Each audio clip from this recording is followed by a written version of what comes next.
coming to you guys live from the NY, back with another one of that Repent and Die podcast. For those that don't know, I am Junes, the original for the bantu, by blood, not by converge. You know I'm out here to splurge with the what? With the word. I give all praise and glory to the Father, Sonini, Nanini, for he is worthy to be praised. I want to give a shout out to all those that's been tuning in, that's been subscribing, that's been, being edified, taking this word of wisdom, studying to show themselves approved, not unto me, but unto the Father. So, of course, I got to give you guys a round of applause. Yes.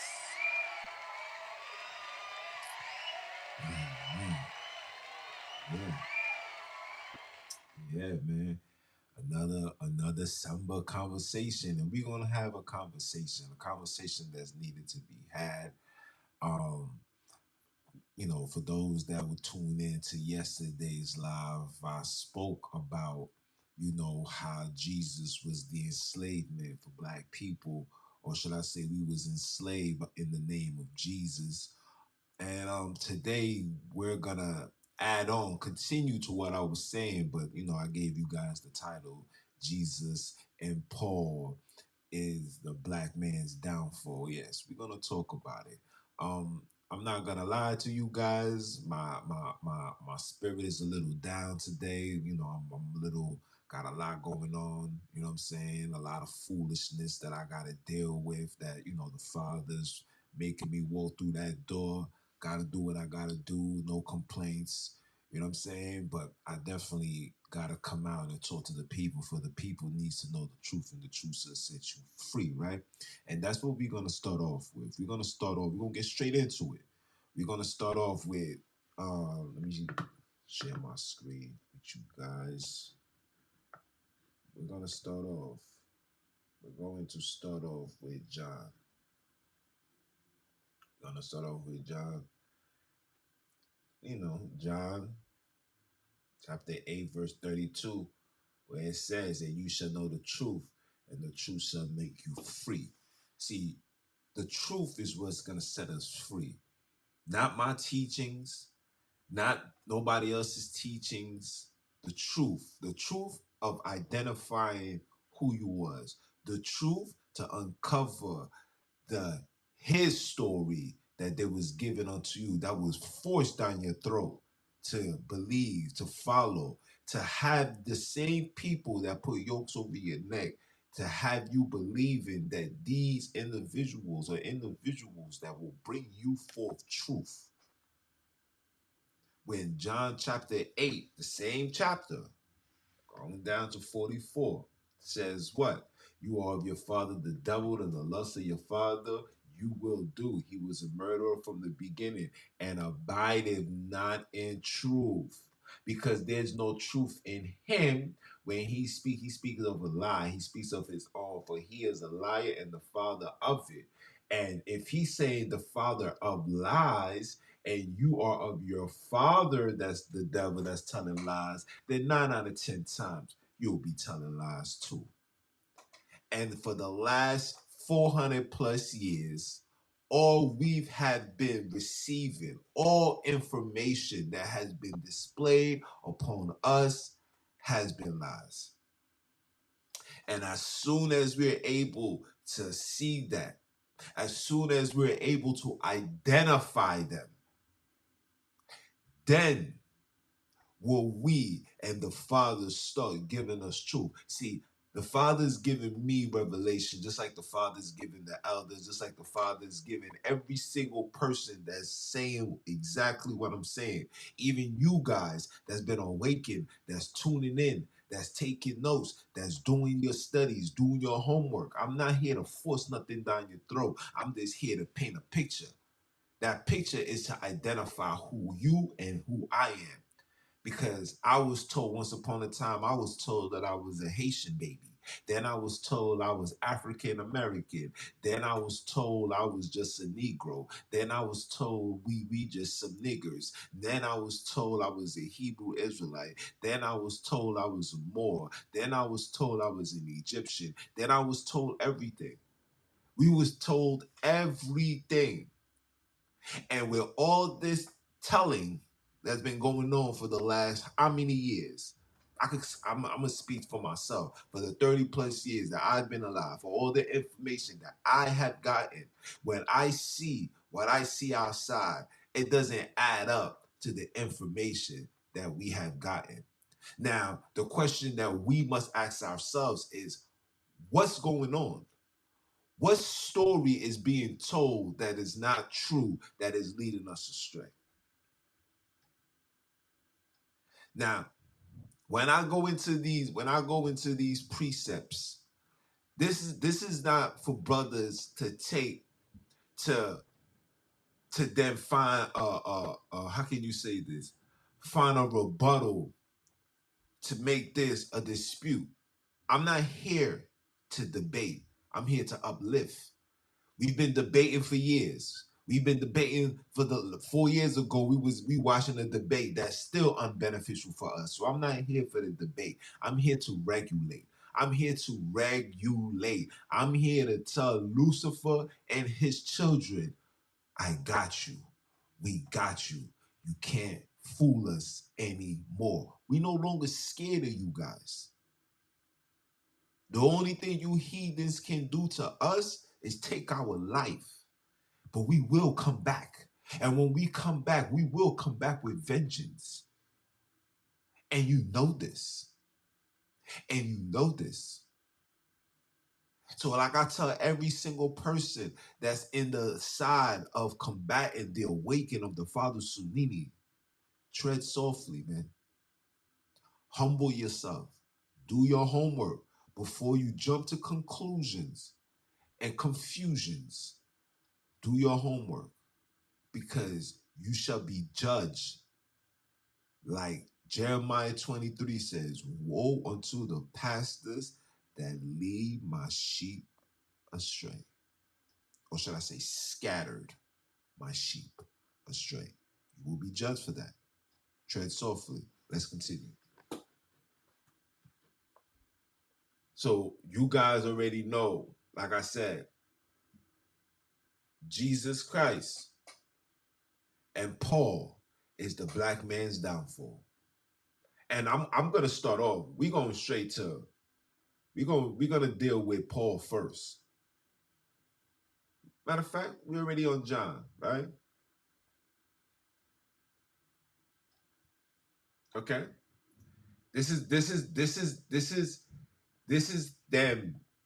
This is the precept that Christians like to run to justify themselves. Right? It says, for God so loved the world that he gave his only begotten son. He did not give his only begotten son. We are all his sons. We are all his children. See, they interject that to give Jesus a superior reason. And I'm not here to say Jesus does not exist. But this man that walked in Cape Town, South Africa, he exists. Masindisi, sin destroyer, savior, he exists. Two different stories. And we're gonna uncover it. Right? That whosoever believe in him shall not perish, but have everlasting life. For the Father has sent not his Son into the world to condemn the world, but that the world through him might be saved. What world? Save who? Save what? See, Jesus saved the world that was given unto the hands of the wicked. Let me show you. We're gonna learn today. See, Jesus was given unto the hands of the wicked. Right? The earth is given into the hands of the wicked. He covered the faces of the judges, therefore, thereof. If not, where and who is he? Okay? This is what he did. Okay? This is what Jesus did. He saved the wicked. Because ever since this man, and if I'm lying, prove me wrong. Ever since this man's been dead, I see, and especially those that believe in Jesus, has committed more sin than sin itself.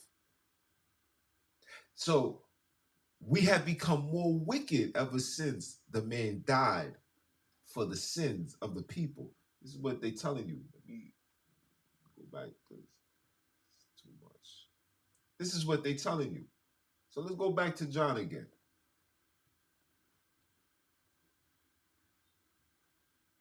Let's go back to John.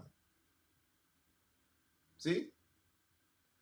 For God so loved the world. That's the commentary, right?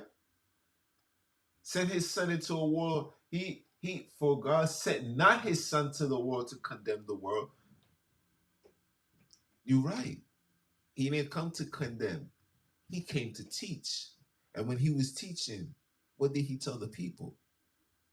When he was healing, what did he tell the people? We're gonna get into that. Don't worry, don't worry, don't worry. We're gonna definitely get into that. I wanna go, we're gonna go straight to the source. We're gonna go straight to the source. This is when we became, this is how we fell as people. This was the beginning of our demise as people, black people, royal people, the people that came from the lineage of Adam who was given dominion of this earth. This is when we was fallen. Okay? We're gonna read. We're gonna read. Let's go straight down to 10. Matter of fact, let's read from 1. O foolish Galatians, who had bewitched you, that ye should not obey the truth, but the truth before whose eyes Jesus Christ has been evidently set forth, crucified amongst you. This only will I learn of you. Receive ye the Spirit by the works of the law. So you get back into good grace. See, we saw how Paul is. Paul starts off. He starts off just like how these Europeans do. See, their presentation is always valid. See, what they do is they present peace, love, unity, joy, everything. But when you start really uncovering these people's true agenda, you end up finding out that these people are even wicked than you could ever imagine. And we're gonna show you. I'm gonna show you right now. Right? Or by hearing of faith. Are ye so foolish? Having begun in the spirit, you are now made perfect by the flesh. You put that a question mark. Have you suffered so many things in vain? If it be yet in vain, he therefore that ministers that ministereth to you the Spirit and work miracles among you, does he it by the works of the law or by the hearing of the faith? So he's asking you, so somebody that ministers to you the Spirit and works miracles amongst you, does it by the works of the law and by the hearing of the faith? Now, the question that I ask you, we have been operating with faith for, let's just say, 150 years. What miracles has been done upon us? So I ask these questions because if there's no miracle through faith, maybe there can be miracles through the law. If there's no miracles through faith, maybe there's miracles through the law. See, the law is not the commandments. It's not just the commandments, I should say. The law is being obedient to your father. The first law he gave Adam was what? Do not eat from the tree. That was the first law. He broke that, we died. The second law, he said, be fruitful and multiply. We did that. But then we We overstood that. Like, oh yeah, yeah, man, look, man, we supposed to be fruitful and multiply. So then now we started indulging ourselves with other nations, other creatures. That's who they are. We started indulging ourselves with these people. Started bringing forth children out of wedlock, the whole shebang. All of these things was happening. See what I'm saying? See, the law. So when somebody tells you that the law is done away with, he's basically telling you you don't have to follow nor listen to God. As long as you believe in Jesus, you are good. See, Jesus and Paul is the black man's downfall. Because we have been told for the last how many years we've been in these schools, churches, institutions, organizations created by Satan. We have been told to do what? When you go into Christianity, the first thing they tell a black person that you no longer got to keep the law. When you go to the schools, the theologian schools, and you try to learn and you want to become a preacher or a pastor, the first thing that they're taught to you is you no longer have to keep the law. You're covered by grace. You're covered by the blood. So we take that, we process that, we gather that, then we feed that to the people. And now I ask you, through faith, was miracles achieved through faith? We'll continue. We're going to continue. Even as Abram, look. Even as Abram believed the Father, and it was accounted to him for righteousness. See, Abram believed, had confidence. He knew the Father. And that's why it was accounted in righteousness. Right? Let's continue. Know ye therefore that which are of faith, the same are the children of Abram. So now, through faith, I'll show you my face again. So now through faith, you are now the children of Abram. Ishmael didn't even get the promise through faith. Esau didn't get the promise through faith. Lot, Japheth. None of these individuals received the promise through faith. But now we're being told that through faith, you receive the promise. Through faith, you receive the promise. Let that marinate for a little bit. Let that marinate. So as long as you have faith, you can be wicked as you want to be. But if you have the faith, you are the child of Abram. Now the question I got to ask for my colored people. Is that really something of the Father? Can that honestly be something that the Father could say? Could it? We're going to look into that. Let's continue. We're going to look into that. And the scripture foresees that the Father will justify. Now, the Father, the word, or excuse me, the scripture, right? You know, you got to read the script. This is the Hollywood act. Here comes the acting. Here comes the interjection. See, I'm preparing you. This is why you got the book of Acts. The book of Acts unveiled Paul, because they was acting out a script and they did a great job. They did a great job. And the script foresees that the Father will justify the heathens through faith, preach before the gospel unto Abram, singing, indeed shall all nations be blessed. What nation? He wasn't talking about Gentiles. He was talking about his seeds. See, Abram is the father of the promise. Ishmael don't got it. Esau don't got it. And when I say that they don't got it, they're not the predecessors to the new government complex that will be on this earth, that will be established by the Father Sonini himself. The new earth will be established by him himself. He will put his children, his lineage, his blood into these positions. And these heathens know that. So they had to create this Hollywood act to indulge, to engage themselves within the story. We're going to read, don't worry. We're going to read, right? So then they which be of faith are blessed with the faithful Abram.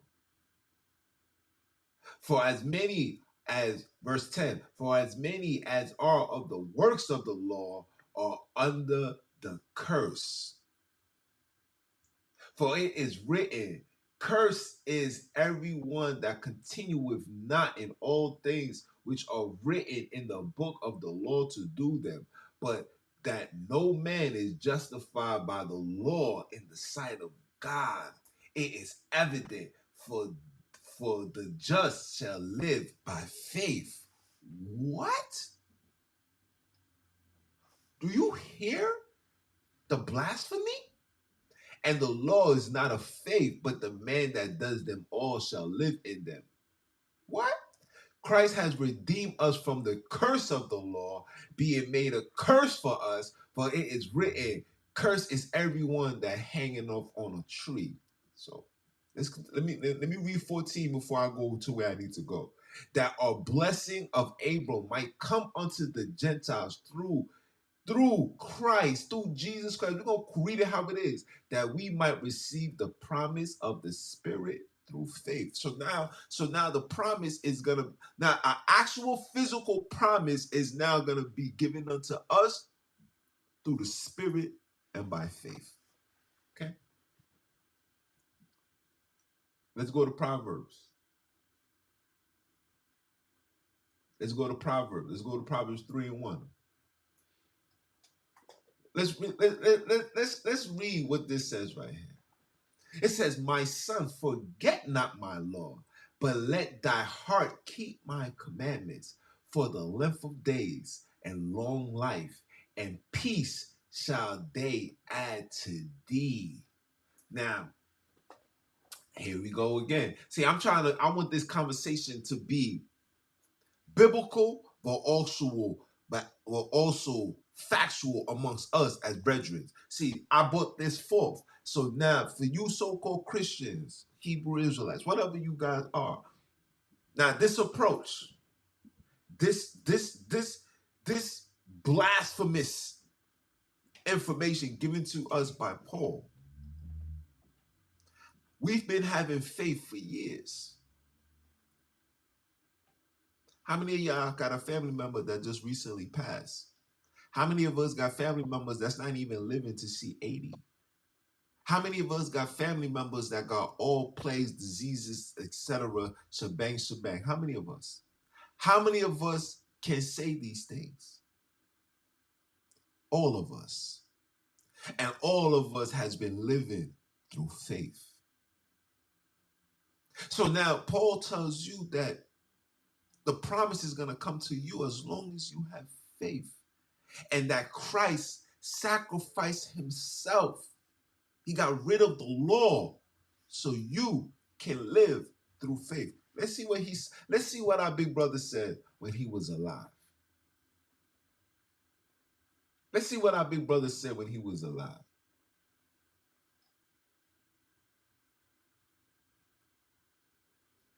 What does Matthew 5:17 says? Let's see what he said when he was alive. He said what?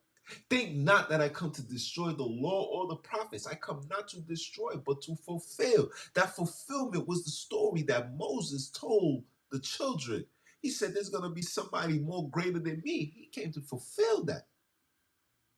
If he came to fulfill, I want people to think about this. Let's think about this for a minute. If he came to fulfill and it was fulfilled already. So then that means all prophecies has taken place already too. Hmm? If he came to fulfill the law, that means all prophecy was fulfilled too. But prophecy is going on right now. The mark of the beast is around the corner. The children of Akob is still suffering. We ain't been sent home. We ain't been set free. The father told the father. See what Paul didn't say in that this nation that's coming out of Abram will be afflicted for 400 years. Why Abram? Why Paul didn't tell you that? See, Paul didn't tell you that because Paul was focusing on pleasing the Gentiles and having them in. This is why Paul was in Galatia. There's no black people that was there. There was no black people in Galatia. There was no black people in Ephesians. Am I saying that we wasn't traveling? No, I'm not saying that. I'm saying as far as being a multitude of people, that is a lie. There was a lie. Those areas was European locations, European descent. You can check the maps. The blood, the ratio, the demographics of people that lived there was Europeans. They dwell in those areas. They flourish in those areas. Those areas is cold. They like the cold. Let summertime comes. Europeans are inside with the AC on. They can't deal with the sun. That's another question that I gotta ask brothers and sisters. See, brothers, especially those that's in the so-called woke category, they say that Esau is the white man and Esau is our brother. But everything that the Father created can withstand the Son. Let me say that again. Everything the Father has created can withstand the Son.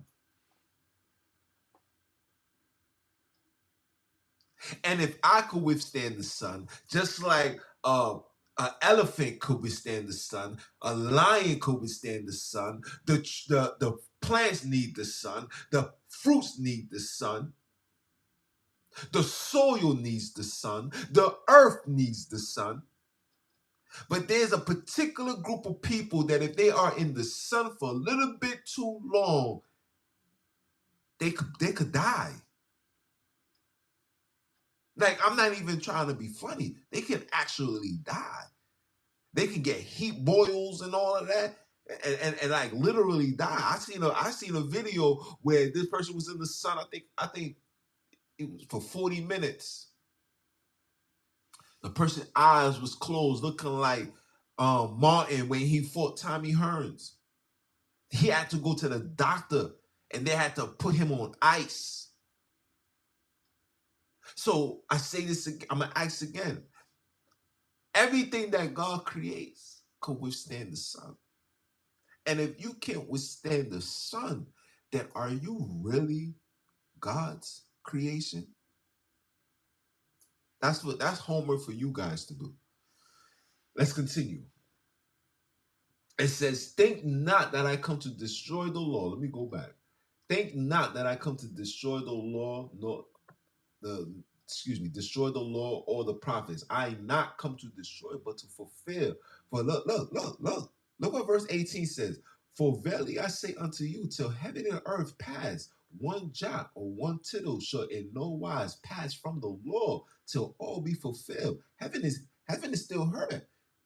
Heaven and earth is still here. So when our big brother died, did the earth go with him?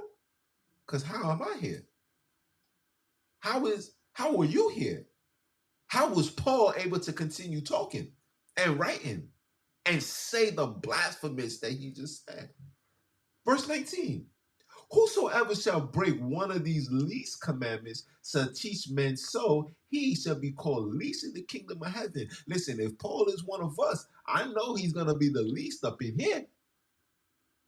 Paul's going to be mopping and sweeping the floors.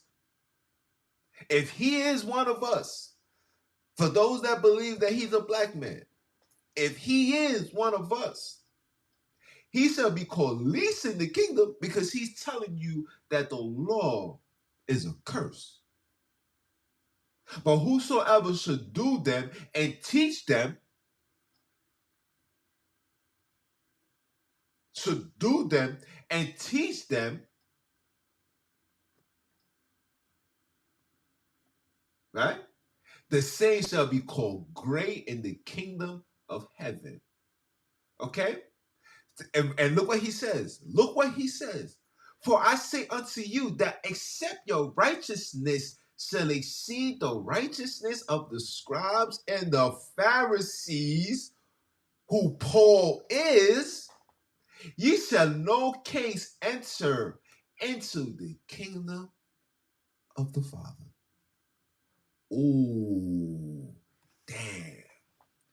So we've been told for the last 150 years that Paul's writings is a justification into why we no longer have to keep the law.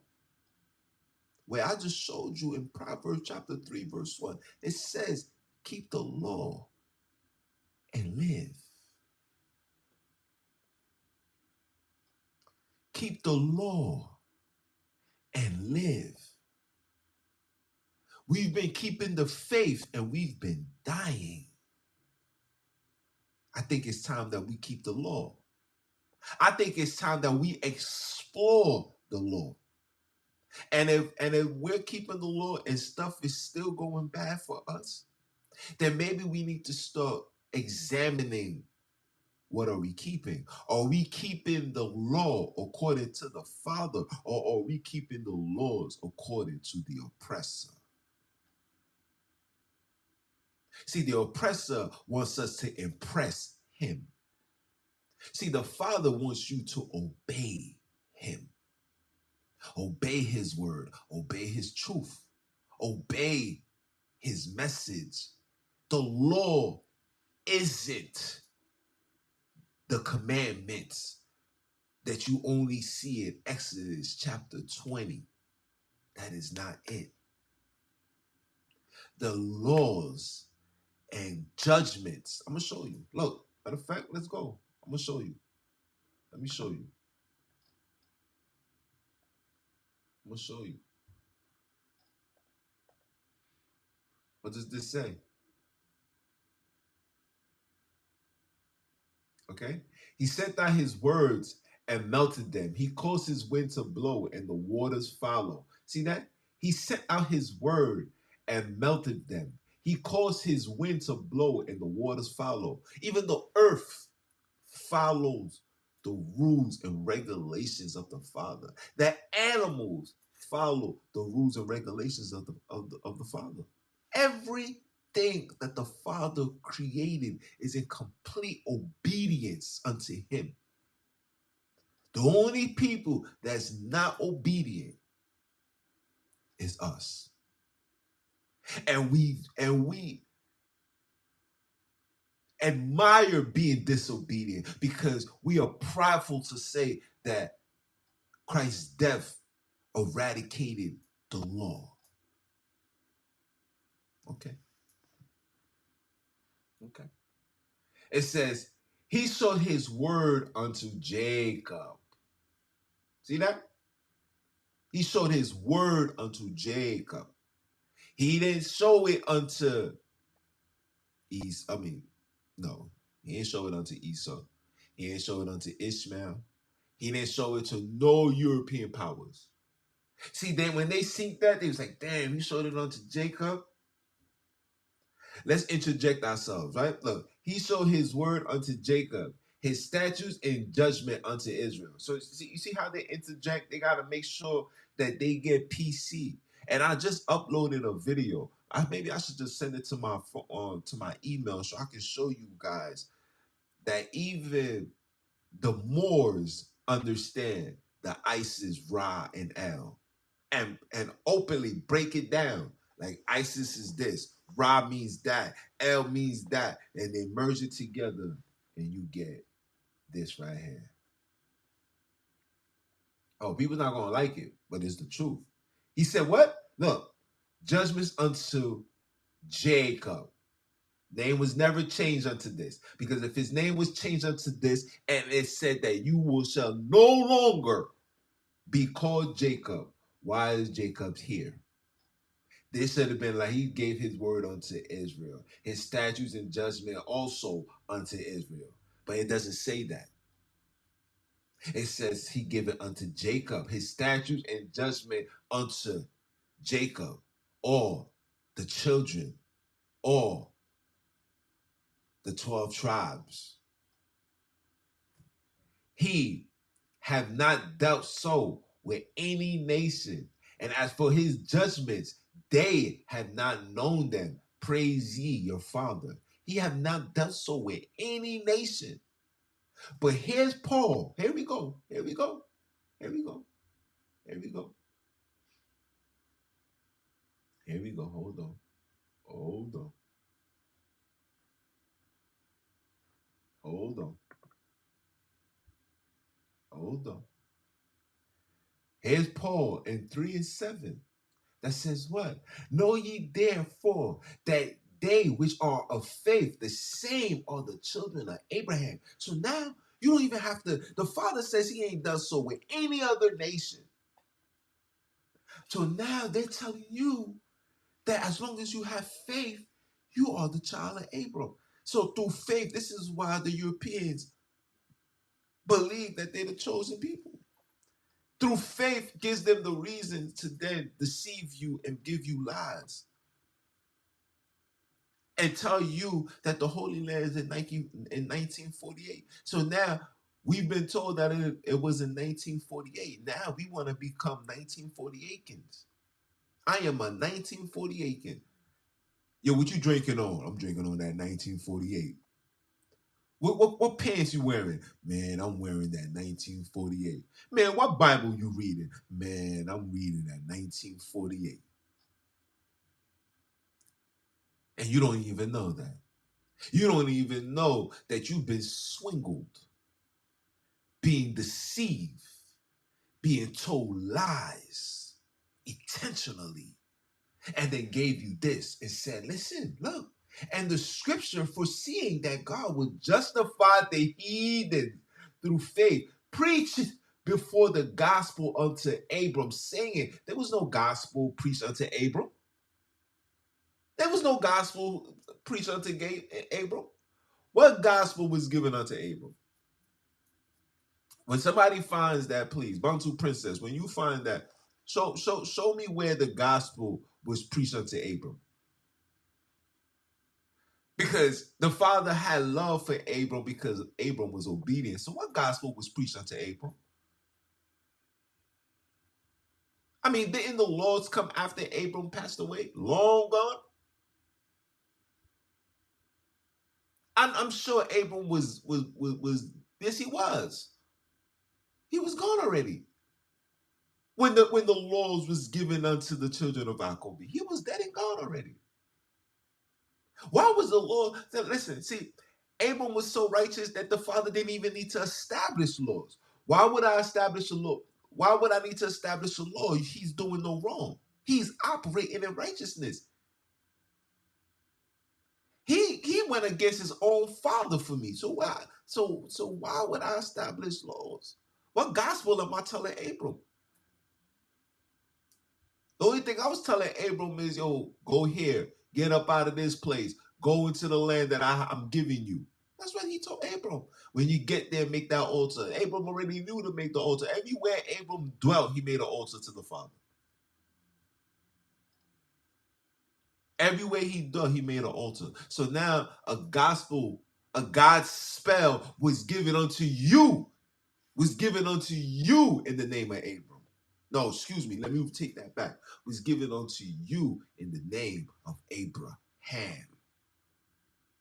See, they had to interject Ham. See, the reason why they changed Abram's name to Abraham is not because of the nation. It's because they want ownership to him and the promise. They want ownership to it.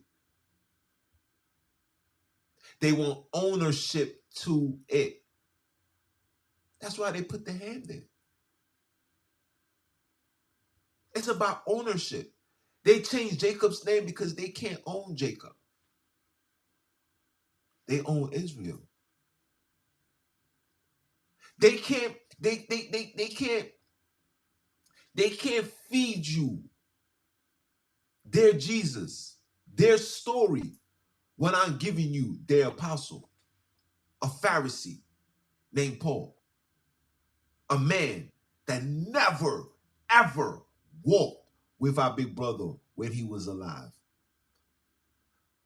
But now Paul is talking to dead people. So a righteous man went to go see the scribe and the Pharisees, where he clearly said that if your righteousness doesn't exceed the Pharisees, you will not get into the kingdom. When our big brother died, Paul, Saul, whatever you want to call him, was still a Pharisee. But they set it up nice in the book of Acts. Listen, they was acting it out perfect for you. Now, am I saying that Paul's writings should be discontinued? Not yet.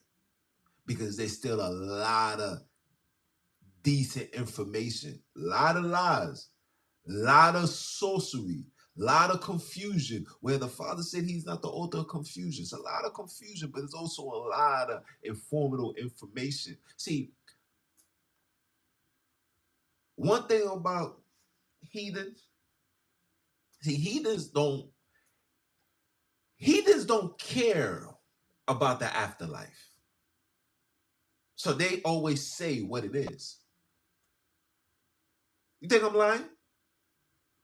Look at all of these sellouts nowadays. Look at your modern day movies, your TV shows, your music. Just pay attention to it. Nothing but dark, gloomy, fire. Dudes is openly coming out, throwing up Luciferian signs, putting horns on their heads, all of that. They openly embrace the dark side. They got songs titled, I'm on a highway to hell. They embrace the dark side. They don't run from it.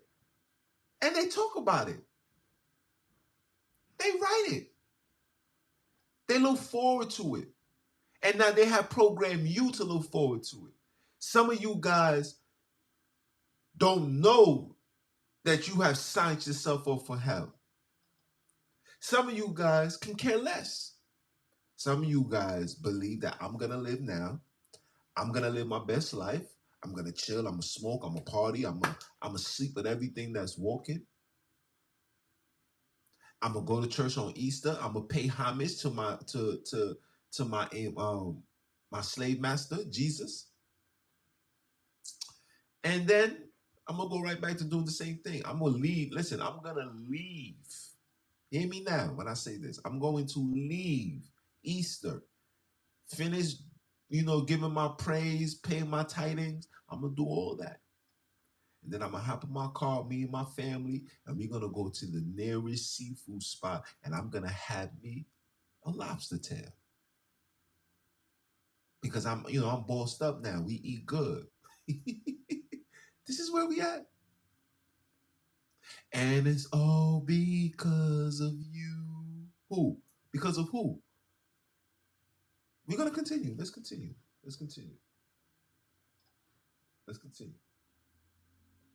No. Well, it says, for as many as are of the works of the law are under a curse. So if you do the works of the law, you under a curse. So when somebody reads this, they say, man, I don't want to be under a curse. For then it's written, curses everyone that continueth not in all things that are written in the book to do them. See, now this is where they're telling you, this is where grace come in. This is where the plagiarism and the lies come in. So everyone that continueth not in all things that are written in the books to do them, cursed is everyone that continueth not in all things. See, they put the word book in there to think that It's is the book. No, it's not just the book. It's not just Exodus chapter 20. It's everything the Father tell you to do. Look what, sisters, the Father told you to be a helpmate unto your to your husband, to your king, to your Lord. That's who your Lord is. Your Lord is not Jesus Christ. Your Lord is your husband. He's your Lord. Even Sarah called Abram Lord. That's her Lord. That's her king. It sounds harsh in America, right? It sounds harsh because it makes you weak. That's what society has taught our women. Call my man Lord. Oh my God. What? What?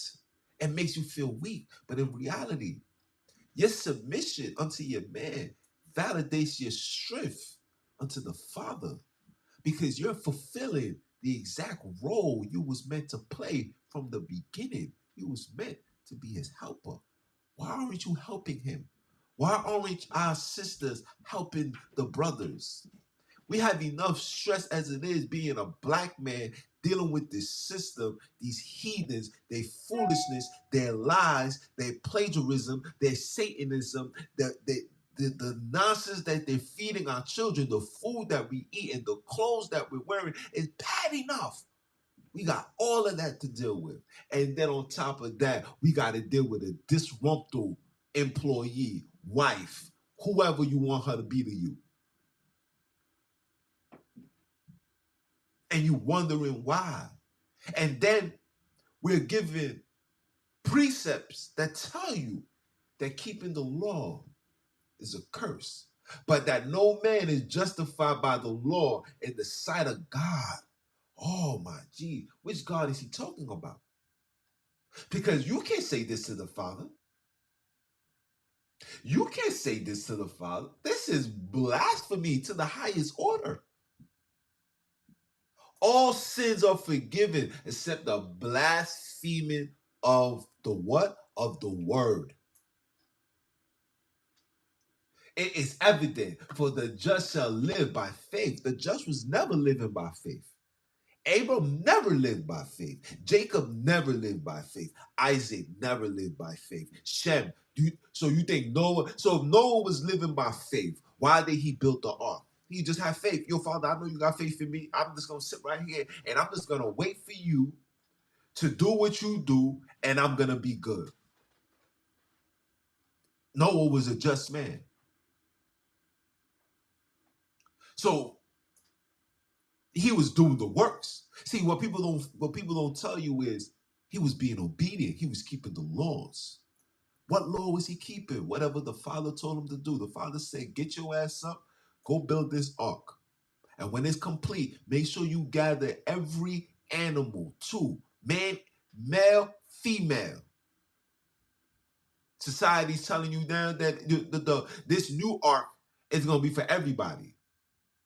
This new ark is going to be for everybody. Even the people that done wrong to people have an opportunity. As long as you got faith, you are of the promise.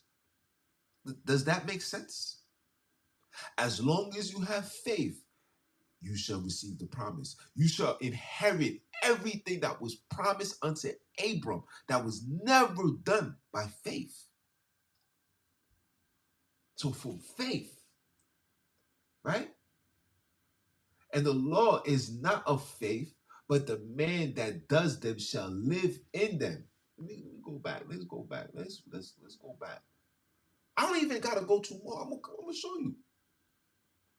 Listen, here it comes. Christ has redeemed us from the curse of the law, being made a curse for us. The question you gotta ask: who was he a curse to? He was a curse to the scribes, the Pharisees, the Sadducees, the high priests. He was a curse unto them. They the ones that was looking for fault so they can arrest him and get him killed. He was a curse unto them. See, Paul is telling you that your big brother was a curse unto him and his fathers, because he said he was the Pharisees of all Pharisees. He said, your big brother was a curse unto him. Curse. For your big brother has redeemed us from the curse of the law. No, Christ has redeemed them from the curse of the law. See, the law was never given to them. So if I put a if I give you a false story and tell you that, listen, Christ has redeemed us from the curse. Look, I don't gotta keep no law. But make sure you feed it to the black people too. See, the black people run with this, right? We believe this. This is our reason into why we don't have to keep the laws, right? This is the reason why. But I'm gonna show you. I'm gonna show you. I'm gonna show you. They tell you don't gotta keep the law, right? Right? They tell you that you don't gotta keep absolutely nothing, that you're fine just being, regular how you wanna be, right? Cool. Let's see. Let's see what 15 says. We're gonna go up to 15, right? What does this say right here? You see? It says what? Disobedient, right? But it shall come to pass if thou shalt not hearken unto the voice. So when the Father talks to you, that voice unto the Father to observe, to do all his commandments, everything that he commands you. That's why it's a commandments, because he had plenty of commandments that we had to follow. And his statutes, which his statutes is your position as being the image of his likeness and his image. You're supposed to portray him on the earth. Well, that's why Adam fell, because Adam did not portray him on the earth. Right? Which I command thee this day, that all these curses shall come upon thee and overtake thee. Right? So let's go down. Let's go down. Right?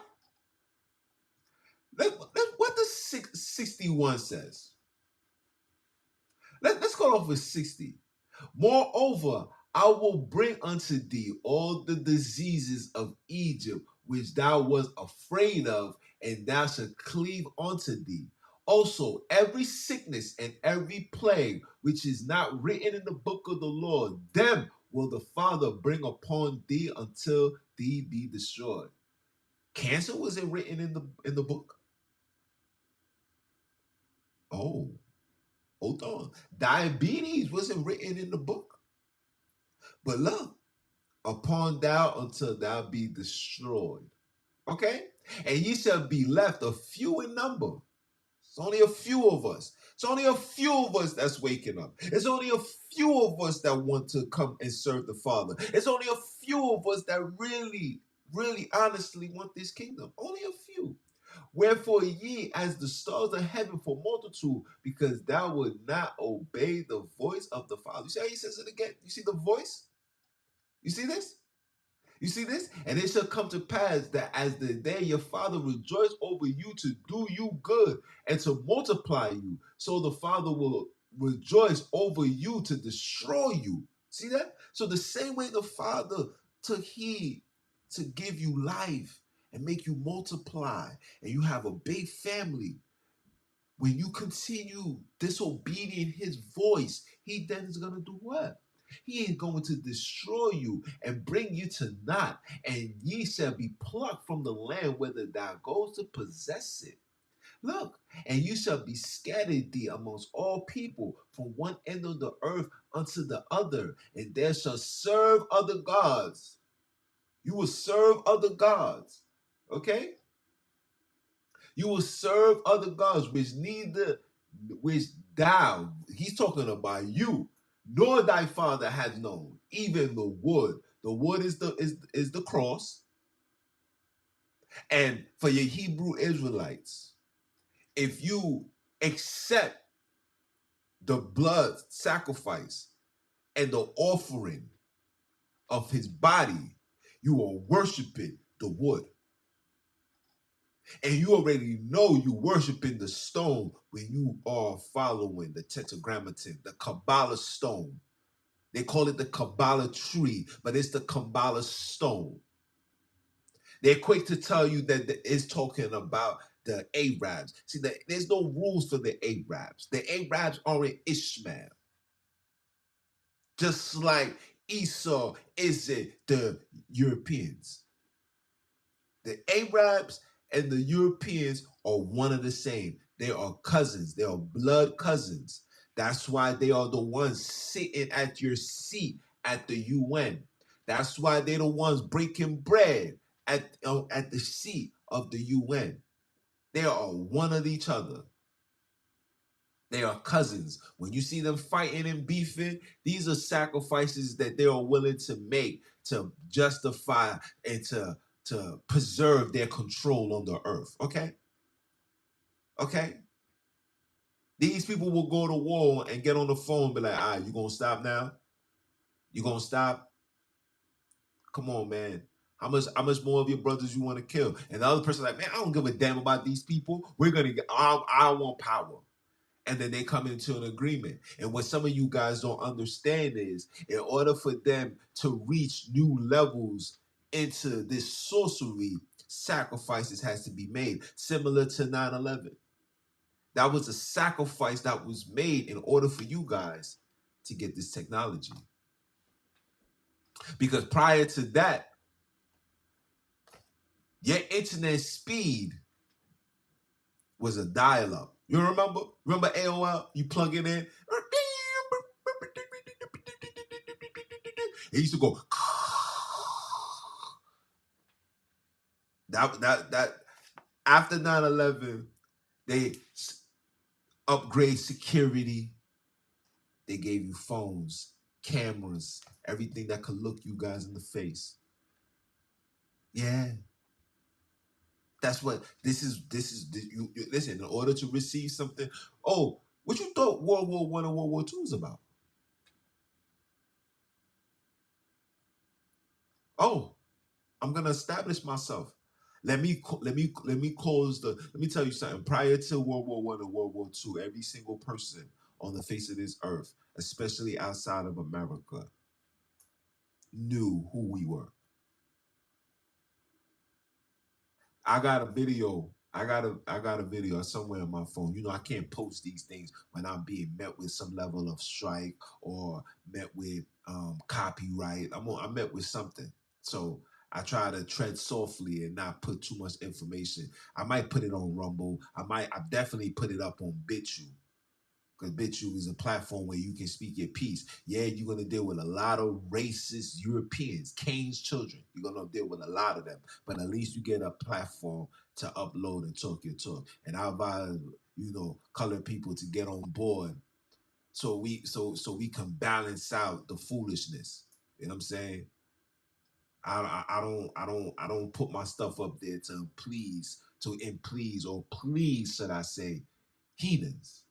I put my things up to awaken my people. Everything that I do is for my people.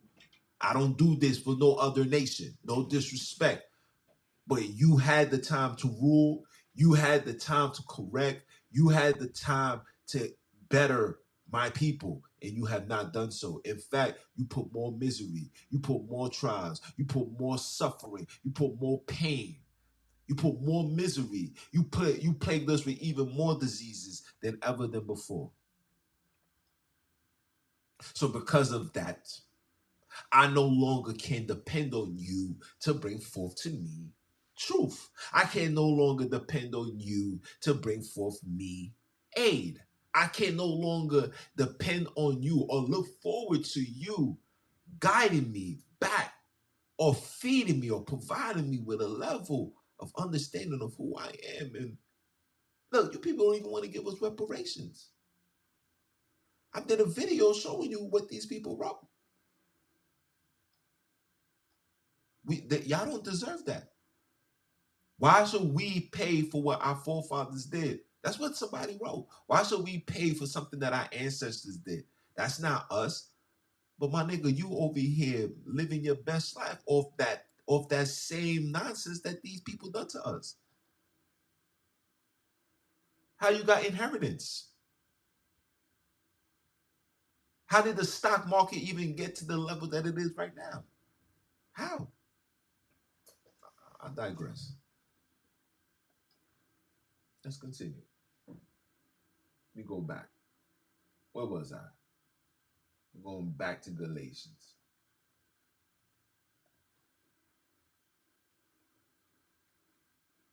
Let's go. 15. Brethren, I speak after the manner of men, that it be but a man covenant. Yet if it be confirmed, no man disannul or added thereto. Now to Abram and his seed. Look, he's telling you, not Abram and his seed were the promise made. He said not, and to seeds as of many, but as one, and to the seed which is Christ. So now a promise that was made unto Abram, unto his seed, right, is now made for all, which is Christ. And this I say, that the covenant that was confirmed before the Father, right, and before the Father, and our big bro, the law, which was 430 years after, cannot disannul that it should make the promise of none effect. You hear this? But for the inheritance be of the law, it is no more of a promise, but God gave it to Abram by promise. What? So for if the inheritance be of the law, there was no in the law. Let me correct this for this person, right? Because this is how these writers try to deceive you, right? For in order for you to retrieve this inheritance, you got to keep the law, not the law based on the book, the laws, statutes, and commandments, the voice, the commands of the Father. He have not given his laws, statutes, and judgments unto any nation, right? It is no more of a promise, but God the Father gave it to Abram by promise, whereof then served the law. It was added because of transgression, till the seed should come. The law was not added because of transgression. Let me. The law was not added because of transgression. The law was added because of the new culture we took upon and we picked up living in Egypt. Similar to us here in America. Black people are participating in the 4th of July, participating in Easter, participating in Christmas, participating in Cinco de Mayo, participating in everything. We can't wait for June 19th. We participating in everything. Even if these things was a demise or Thanksgiving, we participate in that. We participate in Black Friday, not knowing that Black Friday was when they were selling black people for the low. So they was eating good, drinking good, doing all the wickedness, and to put the icing on the cake, the next day we're gonna sell some niggas for the low. Man, I give you this fire nigga right here for $10. Matter of fact, I'll give you this fire nigga right here for let me get a case of the wines over there. I give you that. He come or word, you give me the wine, yo, give me the wine opener. I give you a daughter too. Oh, you guys thinking I be talking out my ass when I say these things. The word tells you that your children will be sold for wine. Your children are gonna be sold for the wine bottle, for the wine opener, the wine cup. You even gonna be sold just for whining. Are you dumb? Or are you dumb? This is in the word. This is not me saying this. Selling your children as harlots, bro. They were selling little boys. I would never in my life, and let me say this clear, I would never in my life ever forgive what these people have done. I would never forget. I would never give you the benefit of the doubt. I would never see you guys as people that willingly want to do good. Never, ever. Because every time the opportunity comes for you to show yourself as a good Samaritan, as a good person, you always find a way to mess it up. And I think the Father does that intentionally to remind us. This is why I tell the Wiz what I tell her. We're in a situation right now because, you know, because we gave these people the benefit of a doubt. We gave these people the benefit of a doubt, knowing that knowing that everything that we were supposed to do should have been in line with the Father, just like how it was supposed to be. But that's another topic in itself. Let's continue. Let's continue. Right? For the inheritance be of the law, it is no more of a promise, but the Father gave it to Abram by the promise. Wherefore, Wherefore then, serve the Lord. It was added because of transgression, till the seed should come to whom the promise was made, and it was ordained by the angels in the hands of the mediator. Now, a mediator is not a mediator of one, but the Father is one, right? Is the Lord then against the promise of? And look, he's going to tell you, is the Lord then? Look what he says. Oh my geez. Look what he says. For the inheritance be of the law and no more of a promise. But then he goes, is the law against the promise? God forbid. But if there had been a law given which could have been given life, verily righteousness should have been by the law. Righteousness was always by the law. The Father is a man of righteousness. Anything that he says is a righteous decision, righteous judgment, righteous order. When he told us to go scoop out the land, when he told Moses to go get your people, get the children, go to war. Don't you notice that when we went against the Father and we started going to war for ourselves, we was dying in numbers? And the Father would be like, who told you to do that?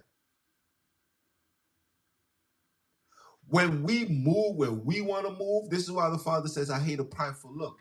See, a prideful man does what he want to do. A prideful man does what he want to do. A just man do what the Father tells him to do. I just listen. I just pay attention. That's what a just man do. I'm just going to be obedient to my Father. That's what a just man will do. See, everybody else is gonna just live their lives and do whatever. I'm gonna do what's best for me, or we'll follow the laws, but not the law of the man, but the laws that's placed on this land that I must follow in order for me to have jewelry and money in my hand. And we got to give all praise and glory to the heathens who come from the seed of Ham and interjected Ham into your father's name. Father named him Abram. They said his name was changed to Abraham. Because he wasn't because he was going to be the father of many nations. They changed his name for Abraham because he was going to be used by many nations. Ooh. They didn't change his name. The father didn't change his name to Abraham because he was going to be the father of many nations. His name was changed by them so he can be used by every nation. Every nation use the story of Abram. Jewish people use it. Arabs use it. I think even the Chinese use it. Everybody's going to give you a story. So our father's name was changed so every nation can use it. So every nation, when they establish their book, every nation can have a leading argument. You should see you should see the foolishness I see on TikTok. I got Arabs on this TikTok having lives, literally professing that Allah is the way.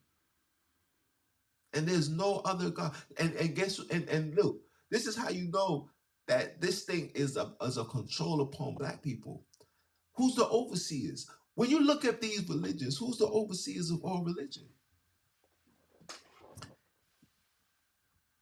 Who's the overseers of all religion? Every nation outside of you. Who's the overseer of Hindu? Indians. Who's the overseer of Islam? Arabs. Who's the overseer of Christianity? All Christianity. Doesn't matter the demographics. European. And the overseers of the Hebrew Israelites, which was created when you type in Hebrew Israelites, you get black people. Who's the overseer of the Hebrew Israelites? Europeans. These black faces have to answer to a European. You have to go into a European to get your to establish to use their church, to use their venue. You must go unto them to order your bread, to get your wine so you can drink, to make a sacrifice. And when you make that sacrifice, just because you put the image of a black man, the practice is of a European, and you guys partake in that. Look it up. Look up what race started cannibalism. Then look up what race on the face of this earth love blood. I went to a restaurant one time, and we ordered food, and there was this European little girl, and the lady said, I want a hamburger. And then the lady said, how would you like your hamburger? I kid you not. Shorty said, medium rare with a little bit of blood. Dead ass serious. I'm not trying to be racist. I'm not trying to be funny. I'm just telling you the honest truth. I went to a high stale restaurant, and I was watching people literally getting steak, sirloin steak, big ass steak with blood in it, and they're taking it. You thinking it's barbecue sauce? Oh, they was on the blood and eating it, having a feast. Yeah. So when you do that, you're participating in their rituals. Yeah, I'm gonna show you. Don't worry. I know I'm stuck on Galatians because this is a very important read, because we need to start understanding what's going on. Right? We must understand what's going on, because these things is what's leading us astray. Right? Where was I?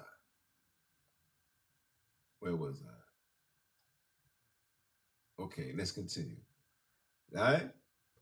It says, is the law then against the promise of God? God forbid. For if there had been a law given which could have been given life, verily righteous should have been by the law. If there was a law given which could have given life, I just gave you that. I just showed you that. Let's go back. Given life. That's what he says, right? That it should have been in righteousness. What does this say? Forget not my laws, but let thy heart keep my commandments for the length of days. This is life. Here's life. Length of days, long life, peace shall they add to thee. Right? Right? Let me show you 4. Look. Hear ye children, the instruction of a father, of your father, and attend to know his understanding. For I give you, he never gave us a doctrine. He gave us his word. Forsake ye not my law. Forsake ye not my law. Forsake ye not my law. He taught me also. Look. For I was my father's son. So you're Sonini's son, tender and only beloved in the sight of my mother. Right? He taught me also and said unto me, let thy heart retain my words. See, you see, good doctrine, retain my words and keep my commandments. And what? What does this say right here? And live. Get wisdom, get understanding, forget it not, neither decline from the words of my mouth. Forsake her not, and shall preserve thee. Love her, and she shall keep thee. Wisdom is the principle of things. Therefore, get wisdom, and with all thy getting, get understanding. Exalt her, and she shall promote thee. You want to get to where I'm at? Exalt her, read her, understand her, build with her.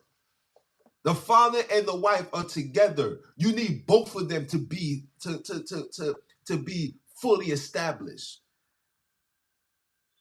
See, the New Testament only focuses you on the father. The Old Testament gives you both understanding of him and her. Adam and Eve, Sarah and Abram. Yes.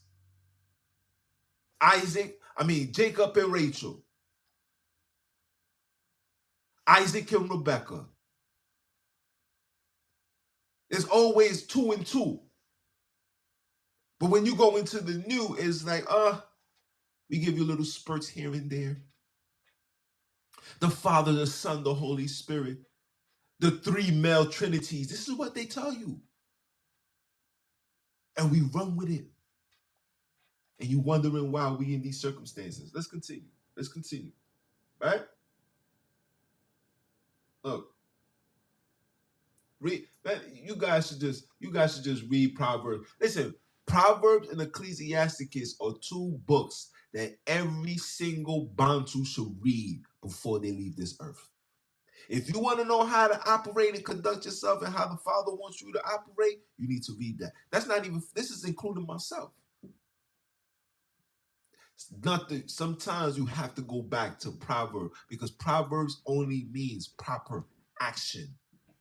How to prioritize your life, your ways, your children, your wife, your family, your loved ones, the proper way to operate with it.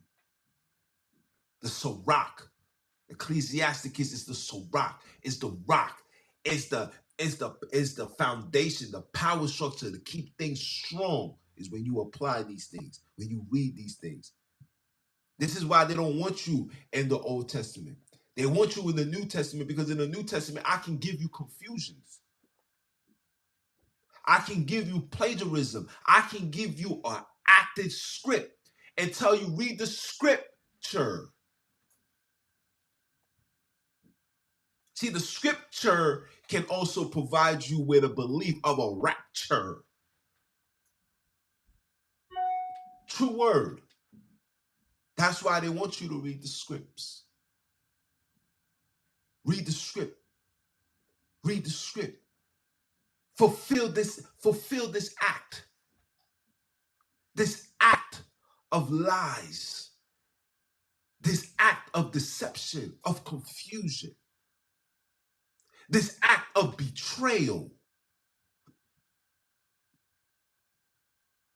Paul has betrayed you. Paul has betrayed our big brother. He has betrayed them. I'm going to show you. Hold on. I know sometimes I be overwhelmed. I be all over the place.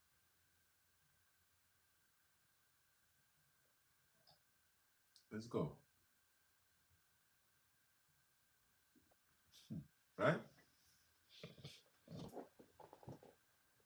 I'm going to show you. What does John 14? What does John 14 John 14, verse 15 says, because we got brothers that's running around telling us that the Lord is done away with, that he died on the cross, so we're not justified by the law. That's what Paul did. This is what your big brother said. This is your big brother, the one that they murdered and they hung on the tree. In the same book of Acts, too. Let's read. If ye love me, keep my commandments.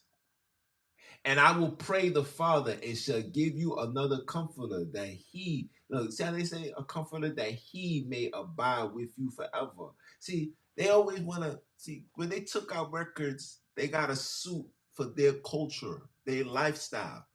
See, they like this homo stuff. They embrace it. They honor it. Look up Greek history, man. I'm telling you, everything that I'm telling you is not even for me. It's not even me lying. You guys can find this yourself.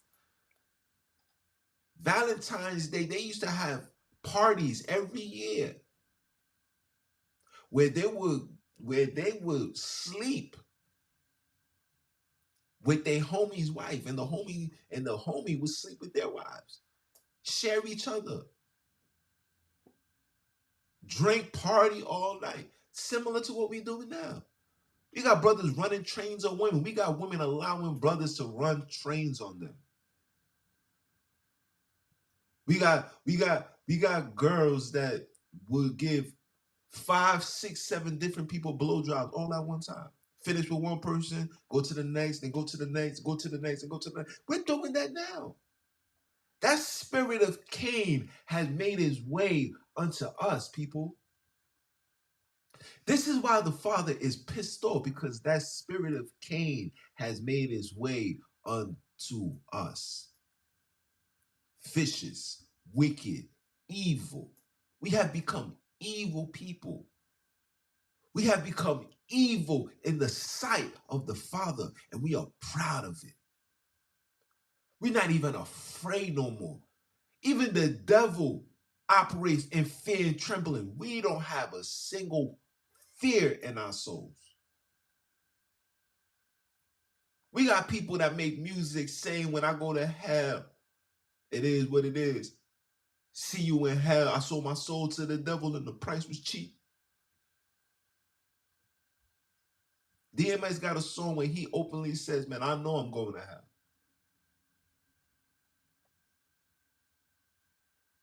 So when we run around and when we say rest in peace, are we saying that because we know that there's no peace for them?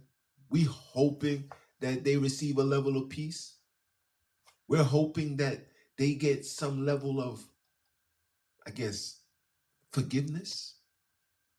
Oh, my bad, as long as you got faith, you receive the promise. As long as you got faith, you get into the kingdom. Just have faith. This is our demise.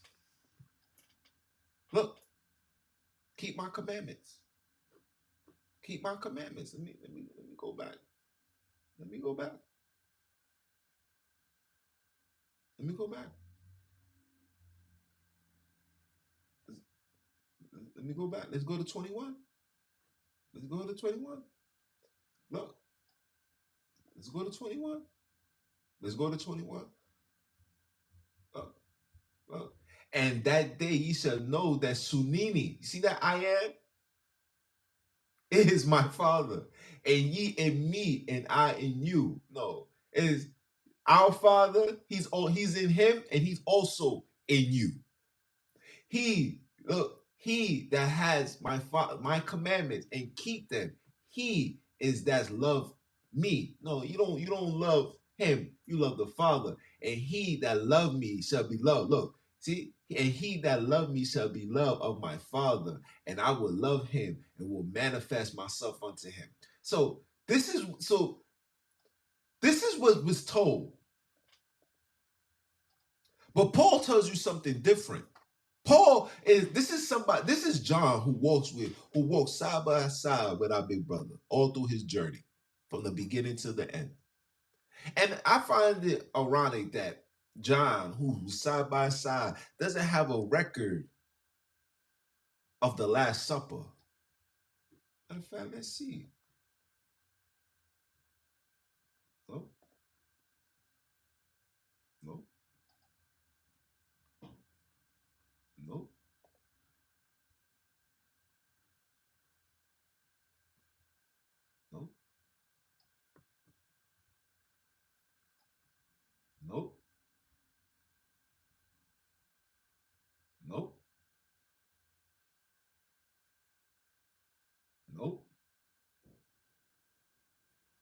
See, 17 definitely can't be 17 because 17 is the prayer where he says, "I did everything."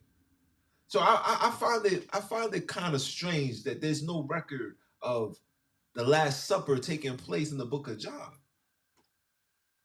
Why nobody don't ask these questions? Could it be a secret interjection? If all the apostles sat down with him, and it was a very important time because all through the word he said that my hour had not come yet. And that it was a very important time. And that important time was a time where all of them was there eating. When it was eating, said, "Some of you guys shall betray me, etc., etc. Break, eat. This is my flesh. This, that, all this. Drink. This is my blood. All of this." Why every single apostle did not have a record of that?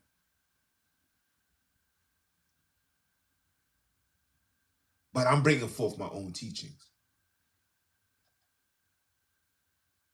You know why I wasn't? Because that story never happened. You know why? It's because that story never happened. I'm gonna show you. I'm gonna show you why you know for without a shadow of a doubt that our big brother could never say something foolish like that. Without a shadow of a doubt, our big brother could not come on the scene and tell you guys to drink any type of blood of me, whether it's metaphorical, psychological, emotional, spiritual. The Father and our big brother, if our big brother came to do the Father's will, the big brother says, I came in the Word. In the beginning was the Word. And I came as the Word onto the earth. So the Word had everything. The Word has Leviticus 17. And whosoever, let's read, and whosoever man there be of the house of Jacob or the stranger, even the strangers that sojourn amongst you, that eat any manner of blood, it doesn't matter if it's medium, medium, medium rare, medium well, doesn't matter. If it's red, you're eating blood. If you breaking wine and the wine is red, if you breaking wine and the wine is red, and you drinking it, and you doing it in a homage, in a reference to a so-called sacrifice, you're doing evil. Listen, look, that you eat any manner of blood, I even set my face against that soul that eateth blood, and will cut him off from amongst his people. How long have we been cut off? How long has we been cut off? Why haven't our soul connected back to the Father? Why? Is it because we're still practicing or participating in a ritual that is forbidden for us to do?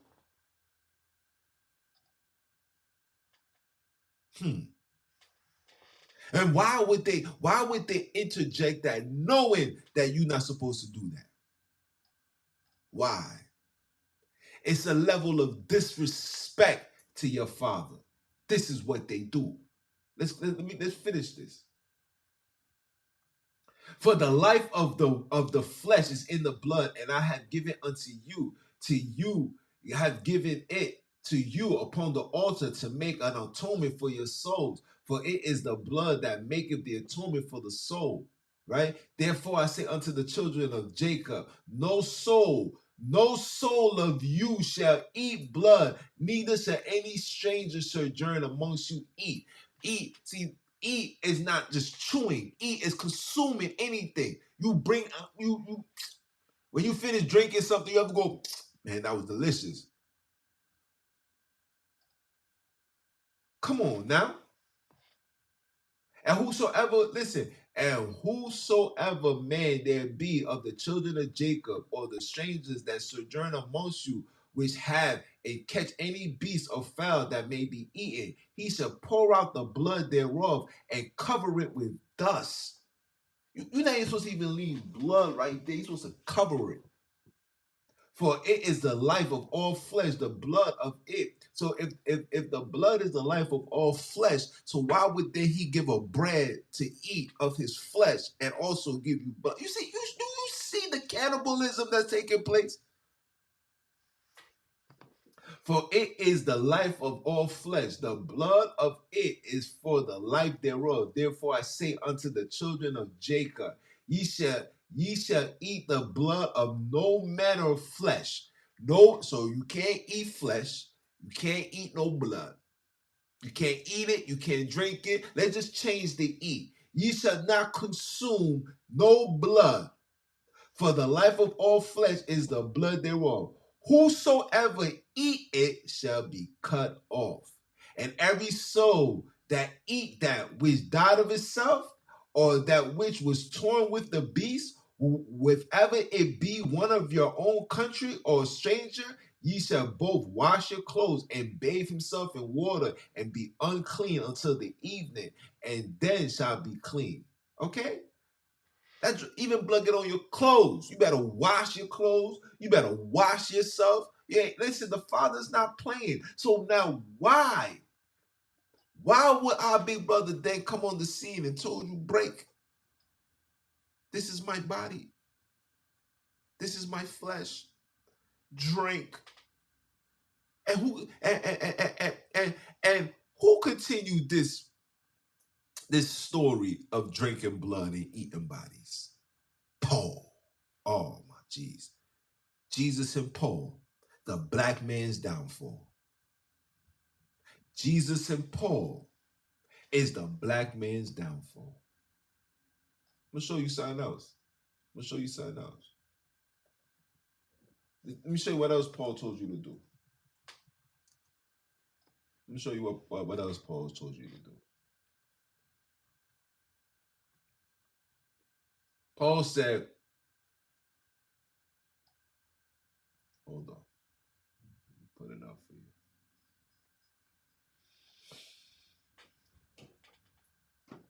Let me show you where it's at.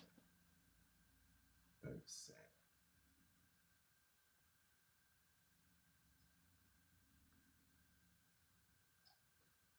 Hold on.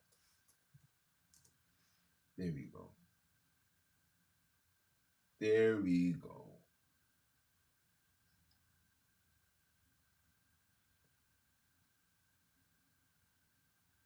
There we go. All in the book of Ephesians. Let's go. Let's go. Let me show you. Let me share my screen again. This is what Paul told you to do. This is what they've been feeding our people. Servants, be obedient to them that are your masters according to the flesh, with fear and trembling, and singleness of your heart as unto Christ. You see this? You see this? You're being told to be a servant unto your masters. I had somebody tell me, a matter of fact, I'm like, what was this pastor's name? Damn, what was his name? Somebody told me this, but I also heard it. I don't know if it was on YouTube or it was on Instagram. But the man said something in this nature. He says, listen, the reason why you must take the fufu is because that's your servant. You are a servant and he's your master.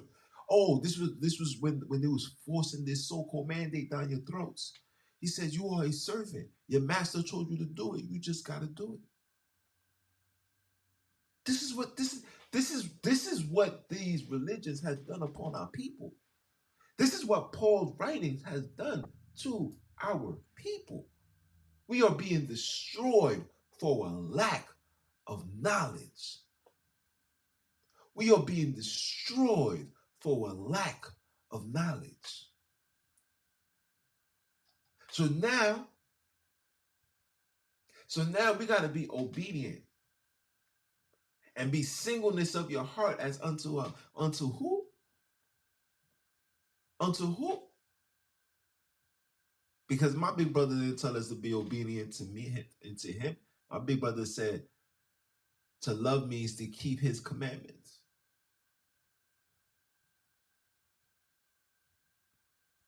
And next week we're gonna go back to the regular programming titled. The regular program is titled "Who the God, the Father of the Bantus, isn't the Father of the Gentiles." And I already gave you a preview with Galatians. See, we staying right here in Galatians because these two things, these chapters that I read in the book of Galatians and a little bit of Ephesians, these things that I read are the prime resource that Gentiles run to justify why they are the chosen of the promise. Nothing like this was so. All of that is a lie. Interjections. I have a book right here, and like I said, my big bro told me I can't bring it out because if I bring this information out, I'll hold my peace. Just know if I bring this information out, brothers and sisters might just discontinue this New Testament. But we're not going to get rid of it yet. Not yet. There's still a lot of information, still a lot of things that we need to put into tuition, still a lot of truth within the New Testament. Still a lot of truth.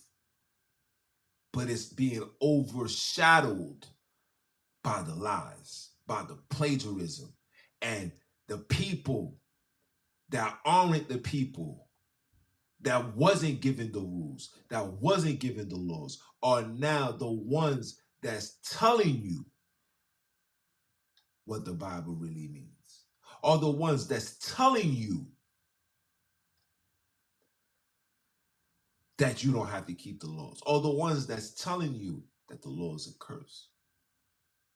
When in the book of Psalms, the David said, man, your word is wonderful.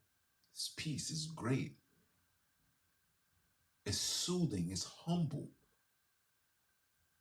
This man said that the laws was created because of transgression. What? The law was created because we was coming out of a land of pure defilement. Do you know exactly what these Egyptians, the seed of Japheth, was doing? Do you know? Do you know that these people were sleeping with family members? We had mothers laying up with sons. We had sons sleeping with their wives, mothers. All these things was going on. The father said, hey. Listen, they gave you a glimpse of that. Even through all the glory that our father did, even through all of that, seeing everything that he's done, we still took the time out to be disobedient and worship a fallen image. So of course the rules had to be made. Of course the father had to let it be known. You better not be bowing yourself unto any images. See, Abram already knew that. Abram already knew that. But when you end up in a land for 400 plus years, hence like America, you start picking up on American traits and cultures. And then you start to believe that you are one with this land. You know the saying that they tell you, it's not where you from, it's where you at. You see how they feed you that? That's the biggest lie I've ever heard in my life. How the heck you mean it's not where I'm from, it's where I'm at? So if I'm in Russia and it's freezing cold, I gotta be a Russian. Are you dumb or are you dumb? To know where I'm going, I need to know where I come from. And you know why we've been stuck for the last 400 years? Because we stuck. We don't know where we are. We don't know who we are. And we're receiving intel. We're receiving intel from the enemy. Yes, sensitive intel from the enemy. And praise the Father. All glory goes to the Father because he is worthy to be praised for this awakening. He purposely, let me tell you something. He purposely made us walk into the doors of the Hebrew Israelites. Why? Because that would have been the only way for you to start reading the book. and start keeping his laws. It's the only way. And we did that. And now that we've been reading and we know the fundamentals is knowing that he exists and he gave us rules and regulations. Now that we got the fundamentals down packed, and you know the devil knew that this time was going to come. That's why he made sure that the Old Testament is a book that established his children as the lawgivers, as the law keepers, as the overseers. And the New Testament was to establish his children as the murderers. He, in the New Testament, he flexed his muscles. He made his children flex his muscles.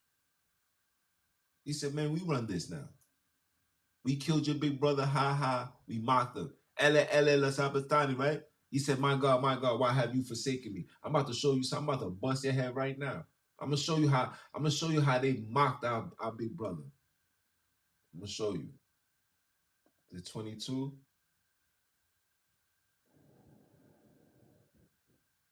Is it 20? Is it 23? I'm gonna show you. I think it's 27. No, it's 37.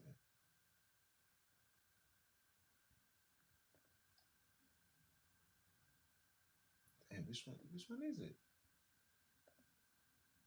Okay, hold on. Let me write this down. I had it in my phone.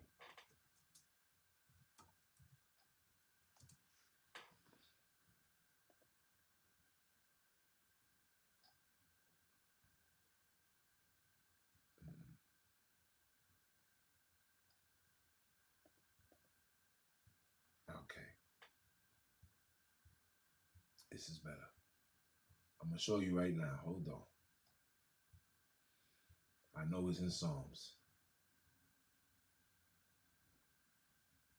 I know it's in Psalms. I'm about to bust your head right now.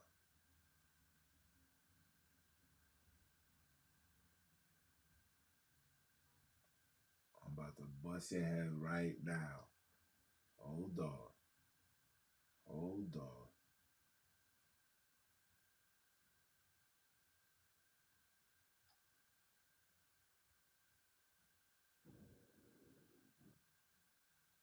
Hold on.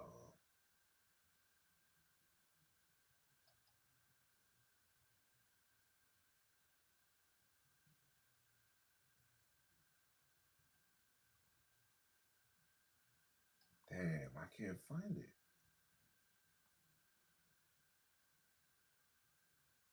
Hold on. Let me go. Give me a second. I'm about to show you something right now.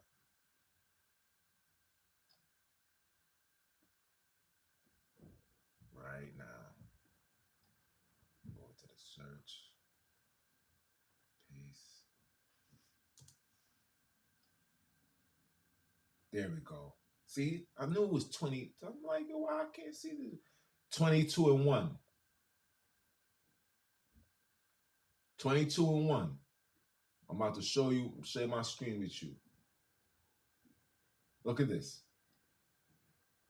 Look at this. 22 and 1. What does this say? My God, why hast thou forsaken me?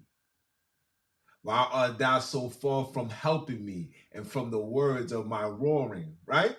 This is what you see here, right? Let me show you. I'm going to show you. This is the mockery. This is the mockery. And about the ninth hour, our big brother cried with a loud voice saying, Ele la sabatani. That is to say, my God, why hast thou forsaken me? You see the mockery? Do you see the mockery? And look, this is another add-on. Some of them that stood there, when they heard, they said, this man is calling for Elias? So is Elias the God now?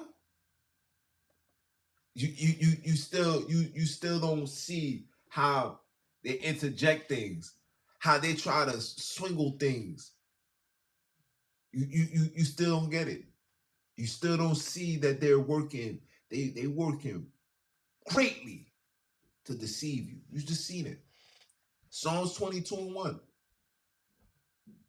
They got that precept for my God, why have you forsaken me? They have taken that from Psalms chapter 22, verse 1. I bet you didn't know that. I bet you didn't know that.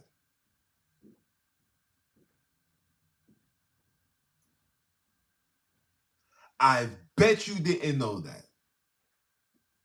That they got that precept deliberately from Psalm. Completely identical. Let me show you again. yo, yo, I can't make this stuff up. I cannot. My God, why have thou forsaken me? Right? Psalms 21.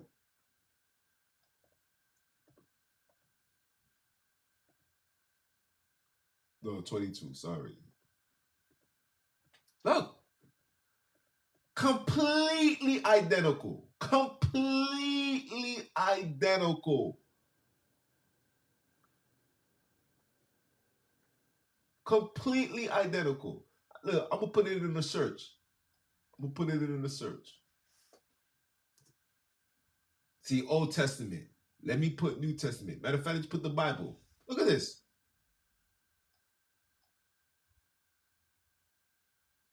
Look. Even in Mark chapter 15. Look. Oh, they didn't tell you this neither, huh? Uh-oh. Uh-oh. Uh-oh. Oh, look how we getting some jewels today.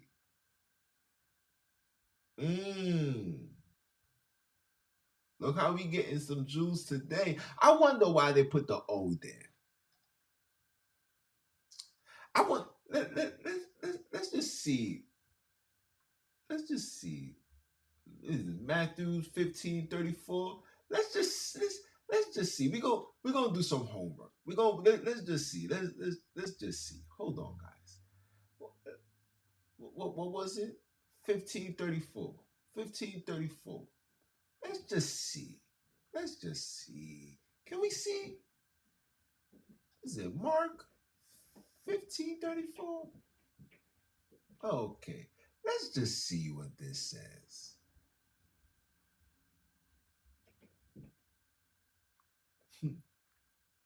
My God. That's what they tell you, right? Okay. Let me copy and paste this because now we're gonna go to Google Translate. Yeah, you know I go here. You know I go here. Hold on, let's see the translation.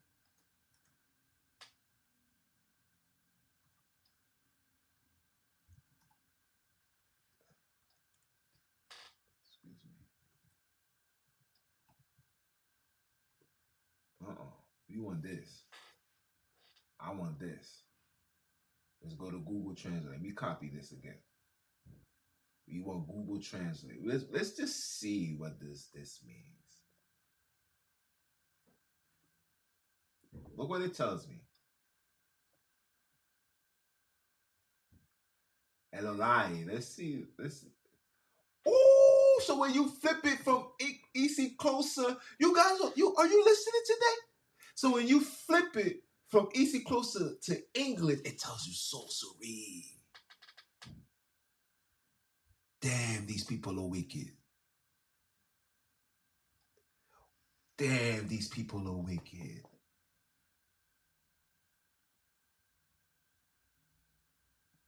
Damn, these people are wicked.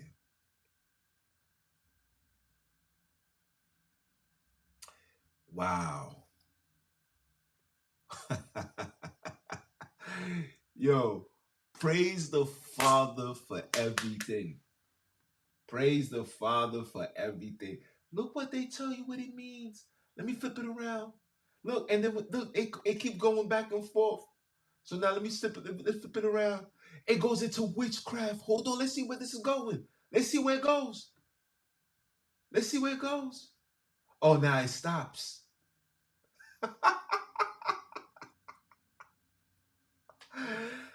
Oh man. Damn people. Look at how look how these people have swindled us, guys. Look. Look. And if it wasn't for the Father to awaken us up, to start putting the pieces together, we would still be destroyed. Our people is being destroyed right now as we speak. Our people is being destroyed right now as we speak. You don't even know what these people got in store for us in the next 2 years. 2024, mark my words, will be the final year for you guys to get any level of so-called freedom. Because come 2025, it will be over. Oh, it's going to be over. And let this heathen, this Joe left behind it, come into that seat one more again. Because you know how they work. You know the first year is to weather the storm. The second year is to drop the bomb. Let me say that again. You know the first year, or should I say the first term, is to weather the storm. And the second term is to drop the bomb. And when they drop it, when they drop it, it's going to be a very, very, very, very, very sad day in the Black community. Because the Black community has allowed Jesus and Paul to be their downfall. And I could have gave you a whole lot more. Anybody that knows me know I could have gave you a whole lot more. But I'm just dealing with so much personal things. It's just so much for me to go into my mind. But I just got to keep it in a level for you guys to do homework. I just gave you something to meditate on. I just gave you guys something to look forward to. I just showed you how these people are just putting things after things after things. It went from Ele to LOI. And then when you type in LOI, sorcery. So the Father had to show you that these people are the sorcerers. So was there two conversations taking place? Was our big brother saying something, Ele la Sabatani? And then was the other one, was them saying sorcery, sorcery, sorcerer, sorcerer, if you keep the commandments. You are a sorcerer. Could it be? I don't want to be too ahead of myself, but could it be? Because because the final straw, me just flipping it through, it landed and it stopped at witchcraft. And didn't our Father tell us that no witch or warlock is supposed to be alive amongst us? Very, very interesting. Very interesting. That I did all of this, and the last thing it stopped on was witchcraft. So what are they telling us? Are they telling us that they're giving us a witchcraft story? Or are they telling us they're giving us a sorcery? This is why I tell brothers and sisters, if you already learned, if the Father and Mama love does not dwell in you, and you wish to read this book, you can become a sorcerer. I've been saying that in previous and plenty of other videos. I said this, and look, the confirmation has been displayed right before our eyes. That if you are not in line with the Father, you can become a sorcerer. T.D. Snakes, he's a sorcerer. Creflo, take all your dollars. He's a sorcerer. Yeah, Israelite teachers. Yeah, whoever you want to call them, these are sorcerers. And they know this. There's such refined sorcerers. They have put themselves in the priest seat. They have placed themselves in the seat of Moses when it was never ordained to them. You can't be in that seat calling on a European God. You can't be in that seat. You could be in the seat of Jesus Christ. You could be in the seat of the Vatican. You could be in that seat. Listen, if you drinking the blood, shout out to the elder. But if you drinking that blood, you are the sorcerer.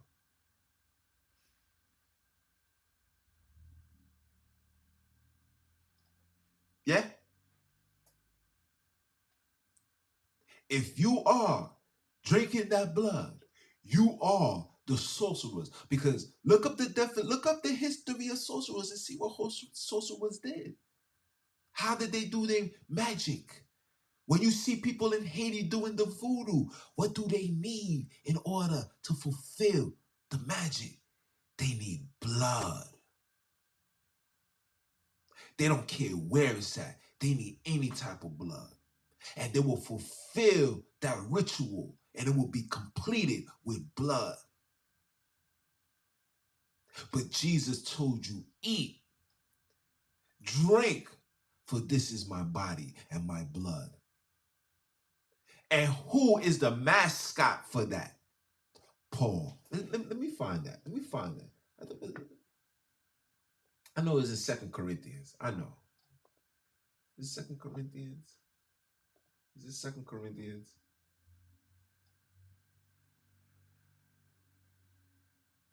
Is it 2 Corinthians?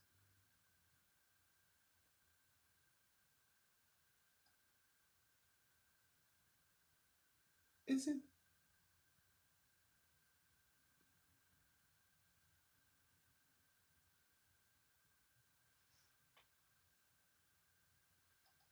Is it 2 Corinthians? Hold on.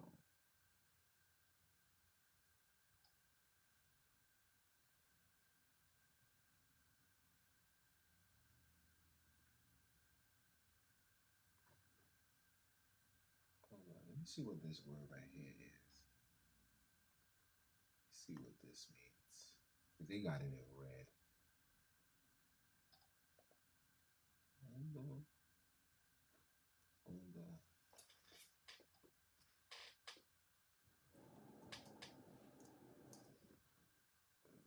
Okay, hold on.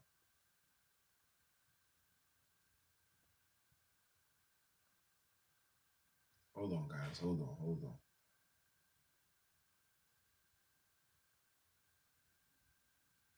Okay, yes. It's First Corinthians. First Corinthians.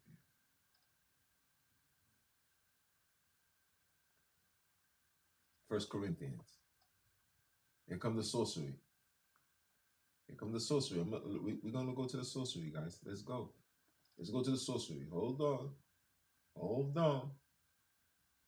Hold on. Let's start off with 24. Listen, listen, listen. For I have received of the Lord that which also I deliver unto you, that the Lord Jesus, the same night in which he was betrayed, took bread. Okay, this is the story. And when he was giving thanks, he brake it and said, take, eat. Oh, hold on, my man. Look, I'm not even showing you guys the screen. I'm sorry. Hold on. Hold on. I'm sorry. My bad. Let's go. Let's read. Let's read. For verses 11, 1 Corinthians 11, verse 23 says, for I have received of the Lord. And I'm going to read it just how it is, because this is not our big brother. For I have received of the Lord, Lucifer right here, that which also deliver unto you. And you know this is Lucifer. You see his lowercase? Come on now. And I deliver unto you that the Lord Jesus, you know, Jesus the one, you know, the European, The same night in which he was betrayed, took bread, and when he had given thanks, he brake it and said, "Take, eat. This is my body. So take, eat my body. Partake in this cannibalism, right? Which is broken for you. This do in remembrance of me." So you got to do this. Every time you do this, you give a remembrance of the Luciferian ritual, right?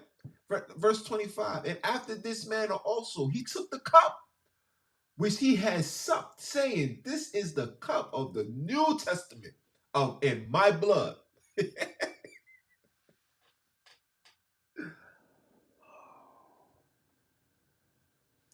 I used to really teach this. This is the cup of the New Testament in my blood. This do ye as often as you drink it in remembrance of me.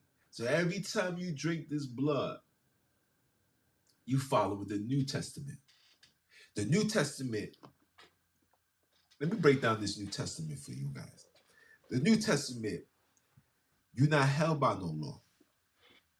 The New Testament, you can deal with the opposite race. See, the New Testament, you can be a fish. You could be a fisherman. See, the New Testament, you can be 150% disobedient to God because that blood that you're drinking justifies why you can be disobedient. It's now, I want to ask you this question. Does this sound like the Father? Does this sound like something that the Father would tell our big brother to tell you? Please ask yourself this question. Ask yourself. I'm talking about those that have been reading. Even if you just only read the first 5 books, even if you only read Genesis, could this honestly be something that the Father would tell his children to do? Why didn't he tell Abram to do that? Why didn't he tell Jacob to do that? Why did he made it a big deal that when Esau ate the porridge filled with blood, his name was changed to Edom because of the blood he was drinking? So obviously it was something that the Father disapproved of. But why not? Why in the Old Testament he says even if you lay you lay in you have sexual pleasures with a woman on her period, you violate it. You should be on timeout for 7 days. Why did he make a big deal that when your woman is bleeding, she's not even supposed to be in the house, but anything that she touches that has a stain on it should be thrown out? But now the New Testament says just drink the blood. Drink the blood, you good. See, when you drink the blood, you pledge allegiance to the United States of Luciferian. Ooh. When you drink the blood, you pledge allegiance to the United States of Luciferian. See, Luciferian is an organization that's occupied all across this world. The Luciferian infrastructure has even made its way into Africa. And praise the Father. The Father got brothers and sisters denouncing it every day. Even here in America, brothers and sisters are denouncing it. They saying, I ain't doing this. I ain't living like this. I don't want no parts of this evil. People are waking up and realizing that religion is the reason why we are still at the bottom. It's the reason why we're being taken advantage of. Because in their minds, like when you see the commercial, it was like silly rabbit tricks are for kids. That's how they looking at us. Silly niggers. Religion is for us, not for you. Religion is created for us to control you. Put on, but listen, grown man. These grown men is 250, rock solid, big enough to be a linebacker in the NFL. Got 2 bunnies on his head, 2 bunny tails, 2 bunny ears, and they're playing egg hunt. Grown men. And the reason why we are comfortable and we have accepted this and we started to believe that it's true is because we now got sponsors. Not knowing that before your sponsor, you was going through trials and tribulations, hell after hell, being chastised after chastised after chastised after chastised after chastised after chastised. But you needed to find a sponsor. So you did everything in your power to get that sponsor. You demoralized yourself mentally, physically, spiritually. You pledged their allegiance with the United States of Luciferianism. You gave yourself up in the return of the riches of this world. Oh, you think I'm lying? Oh, let me show you. Let me show you. I'm gonna show you this, and then I'm a. Oh, you think I'm lying? I bought this out yesterday. Oh. And again, the devil take him up to exceedingly high mountains and show him all the kingdoms of this world and the glory of them, and said unto him, all these things I will give thee if you fall down and worship me. You have to fall down and worship me. See,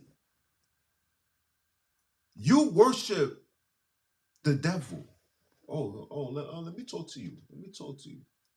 You worship the devil when you do everything that goes against God. See, when you get a job, and we talking about modern day, right? When you get a job, you are designed, when you sign this contract, because you being hired, you being sponsored, in order to retrieve this sponsorship and get this full totality of it, you must compromise your moral stance. See, you must embrace homosexuality. You must embrace transgenderism. You must embrace pedophilia. You must partake in all the rituals. You can't say because of my religious beliefs, I can't come to this Christmas party.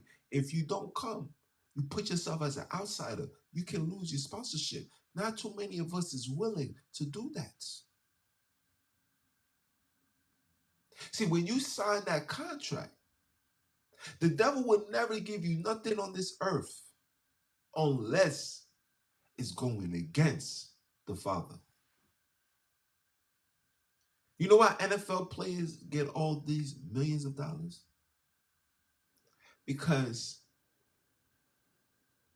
you must work out on Saturdays. You must eat whatever they tell you to eat. You must wear tight clothes. And overall, you must have full of vengeance and evil intentions of hurting your brother and sister just to put a smile on your enemy's face. See, your enemies look at you. You're so beneath them that they sit in the skybox looking down on you guys. You're not even worthy to sit next to them. They don't even see themselves sitting next to you guys. So they create skyboxes and they look over you. And when you get injured and when you're unable to fulfill their requirements, they let you go. This is why brothers and sisters who end up leaving these sports, end up leaving the entertainment, end up leaving anything, their jobs or whatever. Some people get fully depressed. Some people become alcoholics, severe drug users. Some people even commit suicide. Some people start selling themselves. See, because when you serve the devil, you must bring in evil spirits inside of you. That's the only way you're able to be successful here. No God-fearing, righteous, law-keeping according to the Father are successful or prosperous. Because the riches of this world is wicked in the eyes of the Father. That's why he says, love not the things of this world. And if any man love the thing of this world, the love of the Father is not in you. If you love your sponsorship, the Father is not in you. If you love your job, the Father is not in you. If you love your car, you love your career, you love anything outside of what the Father gave you, which is your children, which is your wife. If you love anything, any objects more than what the Father gave you, if you love these things more, the Father is not in you. Black people love, or we love rap music, Father's not in you. Or we love playing video games, Father's not in you. Or we love we love talking to girls, going out, find a way. And tune in for the podcast. I'm gonna have to address this so-called passport bros. Oh yeah, I'm coming for you. This podcast that I'm gonna do is gonna be directly to you. Because you niggas need to be stopped. And if anybody is agreeing with that, you are of the enemy and you need to be eradicated. I'm saying it right now. And I'm gonna have a piece for the men. I'm gonna have a piece for the sisters. Because we're not pointing fingers and acting like we, the other sex is the reason why I'm doing this. No. All of us is part of the foolishness. My wrongdoings, her wrongdoings is the reason why this whole hood is in wrongdoings. Are you dumb or are you dumb? Are we gonna talk about that? Oh, I'm gonna come see you, passport boys. The only passport that your ass need to be doing is putting things in line to get your family up out of here because this is about to go down. Are you dumb or are you dumb?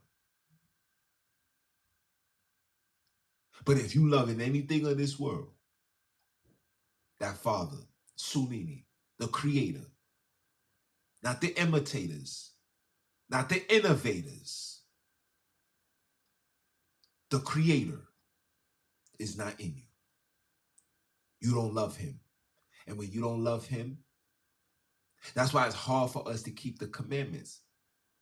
Because to love him is to keep his commandments. It's hard for us to keep his commandments when you got a sponsorship you must attend to. You must put first.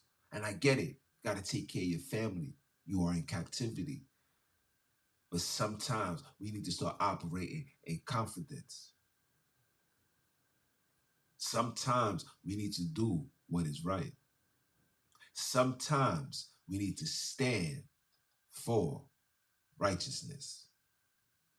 Because he told us, who shall stand for me in righteousness against this evil? And I'm standing. Where you standing? I may do my wrongs here and there. I may fall off. A wise man falls 7 times. I probably fell 1,000,000 times. But every time I get back up, I say, Father, I ain't leaving your side. I know I ain't worthy, but you still love me because you giving me mercy. And I'm going to take this mercy to provide the water for all those that is thirsty. And that water is his word. They don't like it, but ask me if I care. I don't care. This truth is not for everybody. This lesson is not for everybody. This is for the bantus. This is for the children. And I repeat, the children of Abram, Isaac, and Jacob, or Abram, Isaac, and Jacob, however you like it. How do you want it? How do you feel?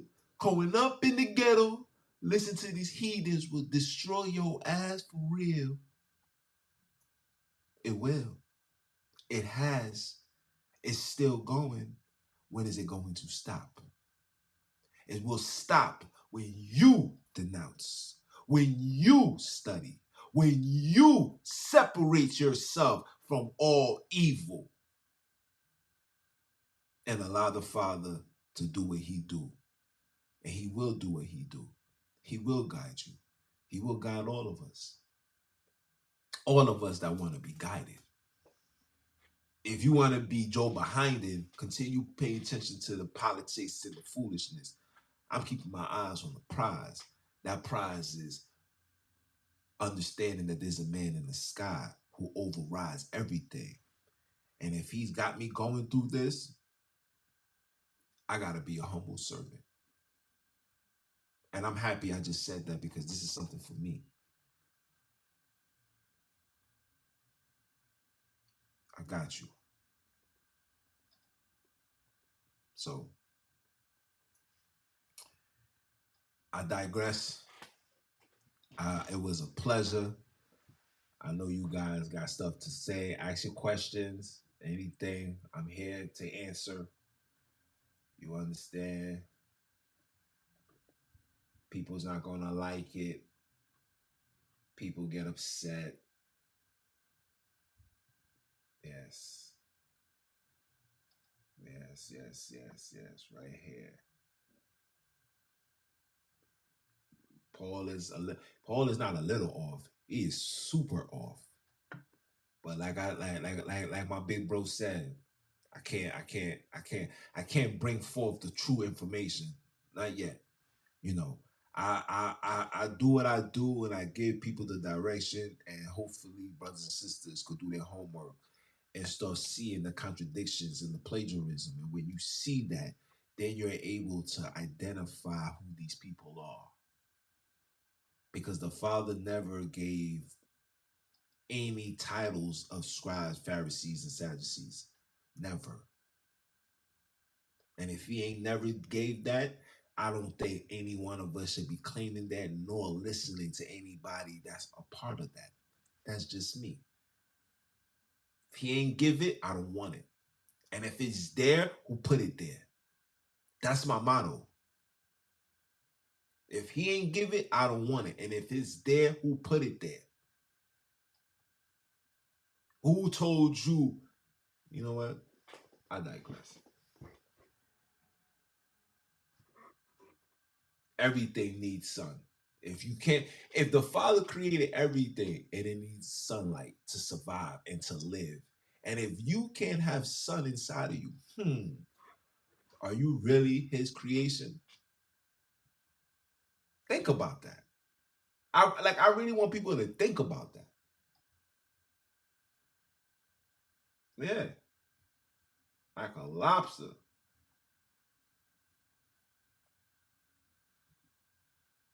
Mm-mm. They came from this earth. They just wasn't created with the with the Pacific. Um, damn, what's that word? Damn, it's a word. They wasn't created with the specimens of the Father. When you see yourself, and this is homework, right? This is homework. Look at their demo. Look at their posture and their creation, and look at yourself. You're gonna see a total difference. You can see that one is an original copy and another one is a plagiarized copy. See, people don't understand. Lucifer had access into the heavenly realm. Lucifer's disobedience wasn't just being disobedient. Remember, he said he wanted to be like God. He knows what it takes to create. He has that power. Read this book right here. And I didn't even need to read this to understand what I know. It's just a spirit. It's something in your spirit that validates that. See, I don't need validations from Europeans. I don't need to prove nothing to nobody. I don't need to go into no books, no this, no that. Anything that the Father tells me, I bring it forth. He tells me this, I bring it forth. He says that in my mind, I bring it forth. He says, look this up, I bring it forth. He says, show this, I bring it forth. I bring it forth. There's time that I be like, even today, like you see me, I'm doing what I'm doing, and then when the Father starts talking, like, yeah, do this, say this too, and I just bring it forth. I don't, you know what I'm saying? Like I don't look for validations from the enemy. I'm no longer doing that because we got all the validations from the enemy, and look where it gotten us. I mean, come on. Sometimes we gotta make that make sense. You feel me? So when I see these individuals, and when I hear them say things like, "Oh, I'm your brother," I'm like, "Are you really?" Because if you're my brother, because if you're my brother, and I see and I'm just saying this as a big brother, if I'm sitting on, let's just say I'm sitting on $500,000, and I see my brother in a state of he needs help, you think I'm not gonna give him some money, make sure he get on his feet, make sure he good? You think I'm gonna give him a loan and ask for interest rate? If you my brother, why would you do that? If we're related and we're one, why would you do that? If Ishmael is my brother, why the only time we can connect with each other is through religion? If we really related the way that you say that you, oh, let me get 2 gas stations. Help me establish a gas station here so me and my family could eat. I just posted something where they got an app now. They got an app now where they selling slaves, black women. That's why I tell people. That's why I tell brothers and sisters, man, you guys need to stop going into these to these resorts, to these areas of the enemy, man. You need to keep your ass amongst your people, for real. You need to keep your ass amongst your people. Come on now.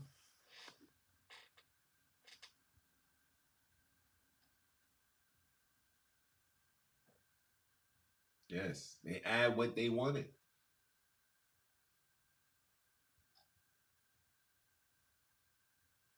Yeah, you see the witchcraft. You see, no, you said witchcraft, and look, the final thing that pulled up was witchcraft. Isn't that ironic? Isn't that ironic? Come on now. Exactly. Gotta have confidence in the Father.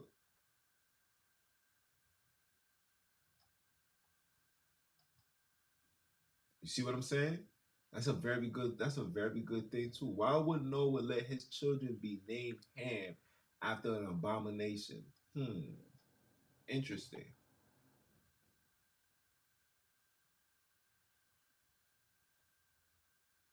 hmm And talking about the law is cursed. Well, so if the law is cursed, then why are we keeping laws in America? Why are we keeping laws anywhere? Because I'll be honest with you, these laws that's in America is completely fugazi and it's a curse upon me. It's dreadful. But like the devil says, he will be like the Most High. That's what he said. So he's gonna establish laws to justify him, to justify his stance and what he's bringing forth. Remember, I just showed you Job 9, verse 24. The world is given unto the hands of the wicked. He is the father of this world right now. Every single person on the face of this earth, it doesn't matter what religion, listen, you an atheist, you serving Satan. You in Judaism, you serving Satan. I did a video showing uh, uh, um how the Hebrew Israelites is serving the devil. That video had like what 500, 800 something views. These niggas, you know what I'm saying? I gotta call them what it is. These niggas know what it is. They know what I'm talking about. They know what I'm saying is true. They know what I'm saying is true. But when you when like I said, when you knee deep, this book could turn you into a sorcerer, and all these brothers has become sorcerers. Look at our women. Our women has become witches, and they don't even know that. Our sisters ain't humble. Our sisters is only humble when it comes to the word, but they're not humble in general. They're only humble, and they're only humble for the eyes to see, but we don't know what they do behind closed doors. Because I know a lot of brothers and sisters um that one person was in the know, the other person is still in the streets, and it was always conflict.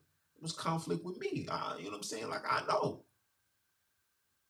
know these things, and I know brothers that was going through that. But they tell you, but they interjected and tell you that the bill of it, that you're not supposed to, uh, uh, uh, you're not supposed to give a letter of a bill of divorcement. It was not so, and that's not true. The Father doesn't want us around wickedness. Let me say that again. The Father does not want us around wickedness. It's sad to say this, but we're living in a society where being wicked is where it's at. If you're not a wicked person, if you're not doing wicked stuff, you're not a real one. You're not a real bitch. You don't even want relationships. You want the money. You don't even value yourself to know who you allowing to dig inside of you. That don't even matter no more. It's about having a good time, getting pleasure. This is where we at.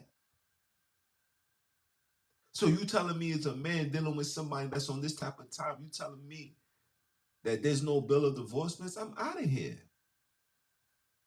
You telling me you dealing with somebody that's in a high level of disobedience, that's going against your rules and regulations, the laws, things that you put in place, they're going against that. You telling me somebody's doing that? You telling me you're not giving a bill of divorcements? If somebody's is taking away your peace from your castle, you telling me there's no bill of divorcement?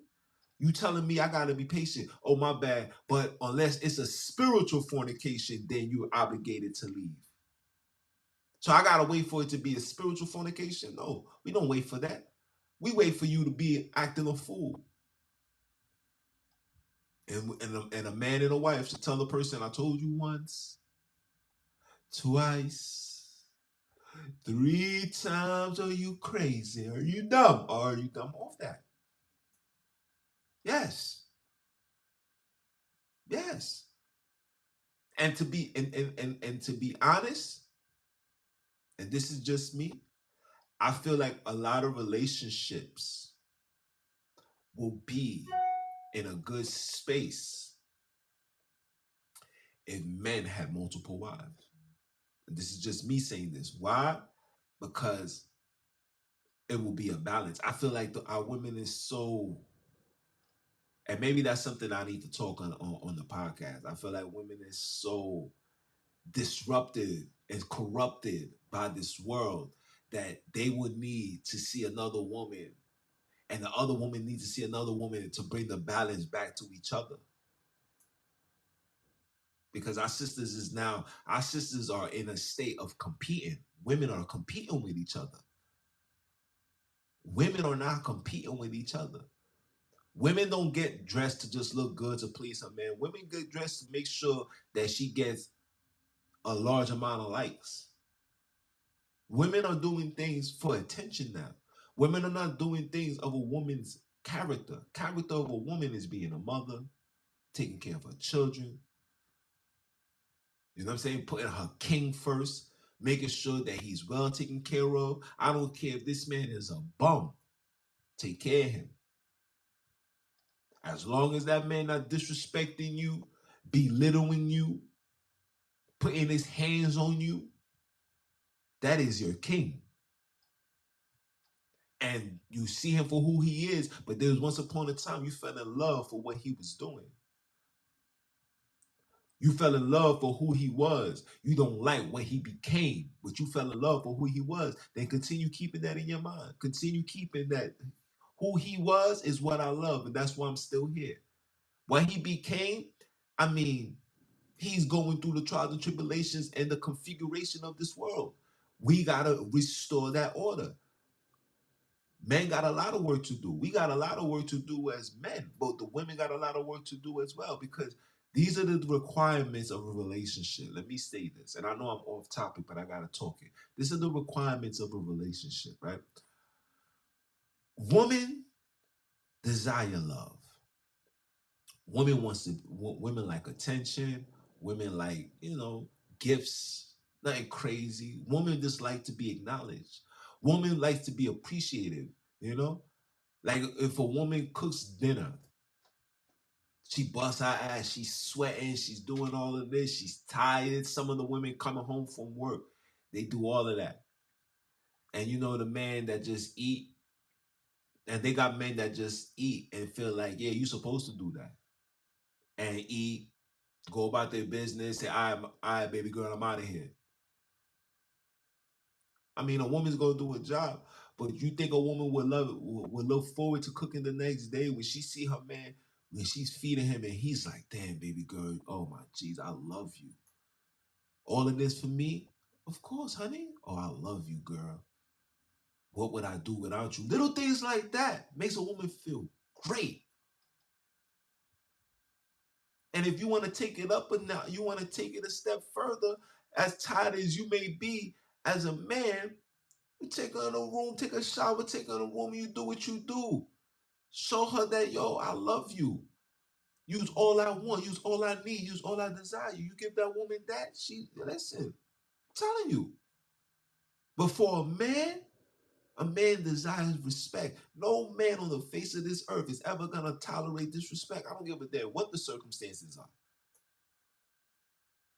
And the reason why relationships are the way it's at right now is because a lot of men not putting their foot down. See, a lot of men go into relationships becoming dependent on the woman. What I mean is a lot of men go live in a shorty's house. He ain't got no place to go.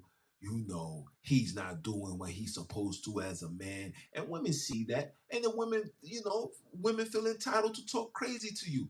And we argue back and we fight and we putting our hands on each other, and then police get involved and all of this foolish nonsense. These are the things that we're not supposed to be dealing with. What you said, baby girl? Oh, you a bum ass? I ain't say no more. I'm out of here. All right. You meditate on what you just said. And sometimes there's no coming back. If you say something so horrific and heinous, sometimes there's no coming back. Sometimes it's like, oh, word? That's how you really feel? Got you. Noted. I have my man will be here tomorrow to come pick stuff up. And some women, when they see that, they'll fight. They'll be like, you're not leaving. You're not taking none of your stuff. And if it gets to that point, man, you leave your stuff. Tell us sell it on eBay, man. Out of here. Men desire respect, women desire love. Let both of us play that role right and see how relationships turn out. I guarantee you relationships will be better. I guarantee you there will be less single women, single mothers running around. I guarantee you they'll put an end to these passport bros. And half of these passport bros be some he-gros, man. Coconuts. Cause me as a black man, let me tell you something. Me as a black man, when I wake up and I go to see my mom, I see a black woman. It was a black woman that raised me my whole life, gave me everything that she could give me. And you think that I'm going to disrespect her, my mother, my grandmother, my great grandmother, my great great grandmother, my great great great great grandmother, all the way down to Sarah. You think I'm going to disrespect them by dealing with the same exact people that did harm to some female in my bloodline? Are you crazy? Are you crazy? See, dudes that do that are individuals that's suffering from self-hate. You got a post-traumatic, you got a post-traumatic something syndrome that you need to come to terms with. You got some level of trauma that you need to come to terms with. Yes, your mom probably did you wrong, but I know your grandmother didn't. Yeah, your mother was probably was on drugs, but it wasn't your mother's fault. Point your finger at the factory. But so the factory did your mother wrong, but then you're gonna go deal yourself with the factory workers. Wow, that makes it better. And then you're gonna bring forth these factory children that you're gonna then have them manufacture around pure black children in hopes that this black child can then infuse his generation inside of yours and cause more chaos and confusion. And before you know it, there ain't gonna be a single black culture left. There ain't too many black people that's talking how I'm talking. Everybody want to be in this include. Nah, fam, we need separation. Separation rhymes with reparation. You know why you don't want to give us reparation? Because you know we get reparation, it's gonna be a massive worldwide separation. We won't need you for sugar, honey, iced tea. And they know that. And they know that. And they know that. So don't get it twisted. Don't get it twisted. Let's continue.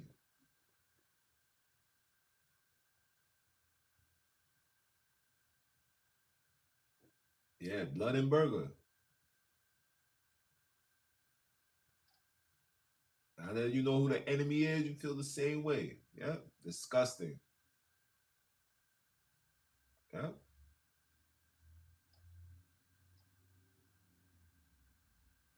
yes. Mm-hmm. We still being played. Study it. Wow, it is. Second Corinthians. Yeah,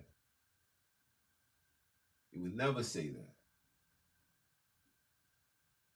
All of these things is in front of us, and we just, you know what I'm saying? We just not. And I appreciate you guys for tuning in. You know, I do it for you guys, but a lot of times, let me make sure I talk about what make sure I'm answering what he says. Yes. See, we read the we when we read these words, right? When we read it and we doing our studies, right? The reason why it's hard for us to see the norm is because we're going into these books with a established foundation. When you go into an established foundation that's already set in your mind, it's hard for you to see certain things.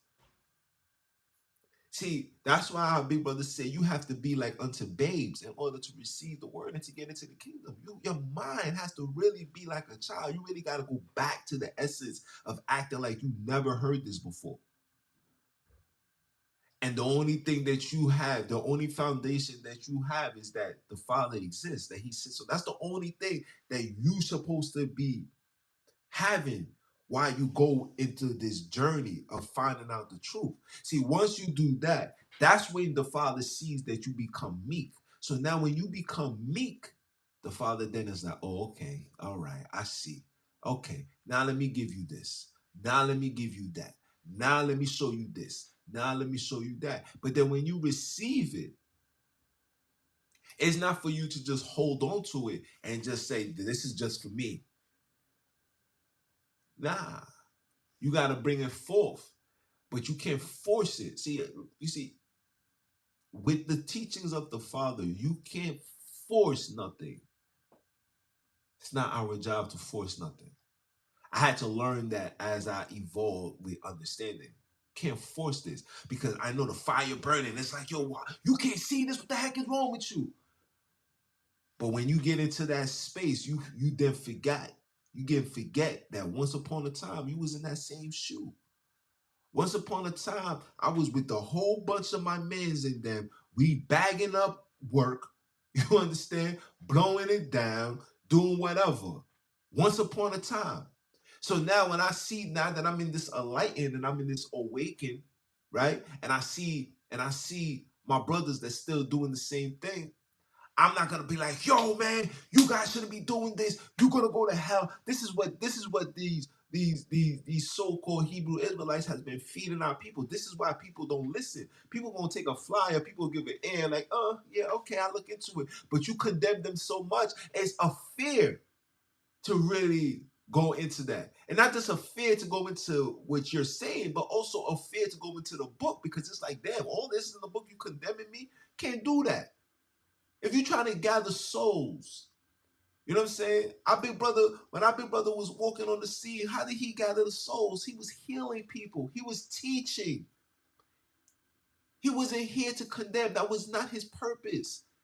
He was condemning the scribes, the Pharisees, the Sadducees. He was putting them in their true place. He was reminding them that you are not of this stock right here. You are only in this position because our forefathers fell. I came back. I came on the scene to revive my people back to the Father. But don't get it twisted. Don't think that you're going to come over here and come feed me nonsense. You're going to talk about what you doing in the cornyard. What you doing here? I'm doing the work. What you doing here? That's how our big brother was talking to these people. So now we want to be like the big bro, but yet we also want to have the mentality of the Pharisees and want to condemn people. We want to stone people. We want to stone Stephen. We want to stone people. When the main objective, when the main purpose right now, I'm talking about right now in captivity, while we was in captivity, because Pilate was ruling in Africa. These people was in our lands. How you think they established their own? They had their own. They had their own spiritual sect. That own spiritual sect was the scribes, Pharisees, Sadducees. They had to answer to the Romans. Remember, they was like, yo, we had to remove this man because we might lose our positions and our good things with the Romans. This is what they was doing. You're not reading, because your foundation is already set into the Luciferian Catholic foundation. I don't care what you represent. If you're intaking blood and you're doing all of this, you are a sorcerer. You're not of the Father. The Father can't dwell in you. And people don't like that. But this is what we need to start doing as the children. As the children, we need to start going back to the basics. Whether you are a teacher or a student, we need to go back to the basics. That basics is going back to listening, going back to putting your pride aside, humbling yourself, being meek. Throw that pride away. That pride is hated by the Father. We as poor black people can't afford to have any pride. You can't have no pride with no money. You can't have no pride with no ownership. You can't have no pride with no freedom. How with pride? How? That doesn't even make sense. And if you want to stand, if you're gonna stand for something, stand for being righteous, bro. That's what's needed right now.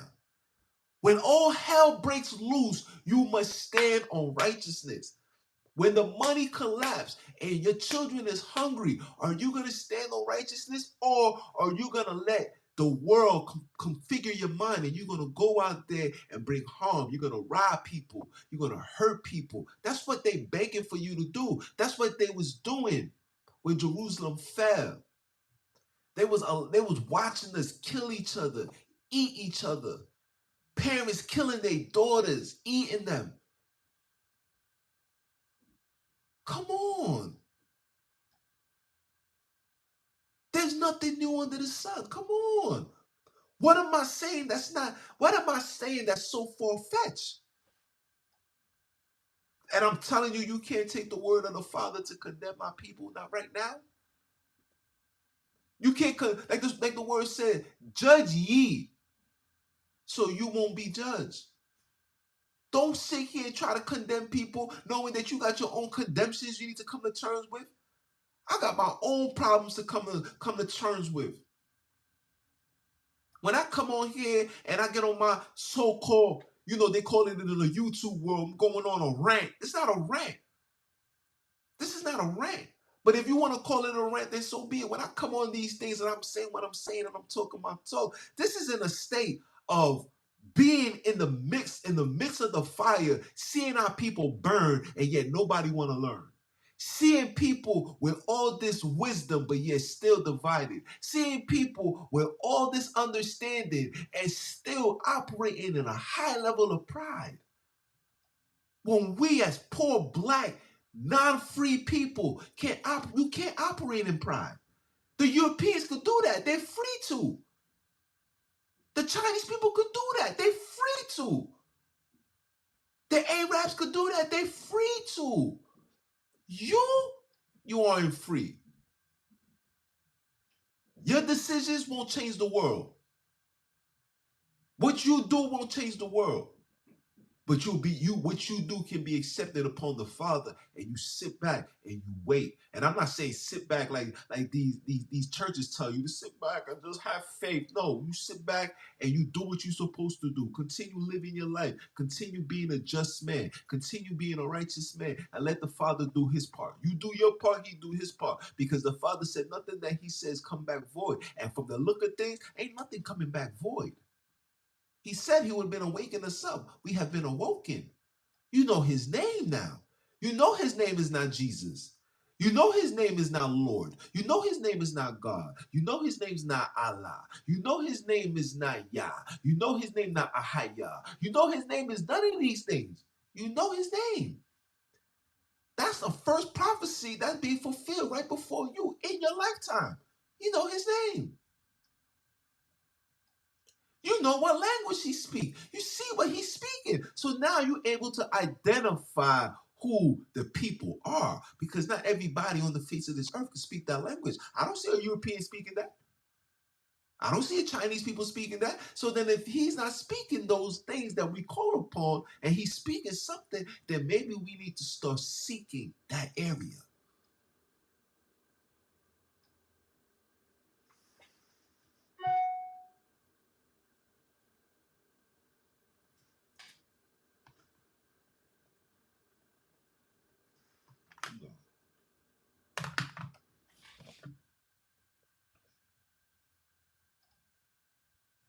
Yeah, they from the earth. They're just not the Father's creation.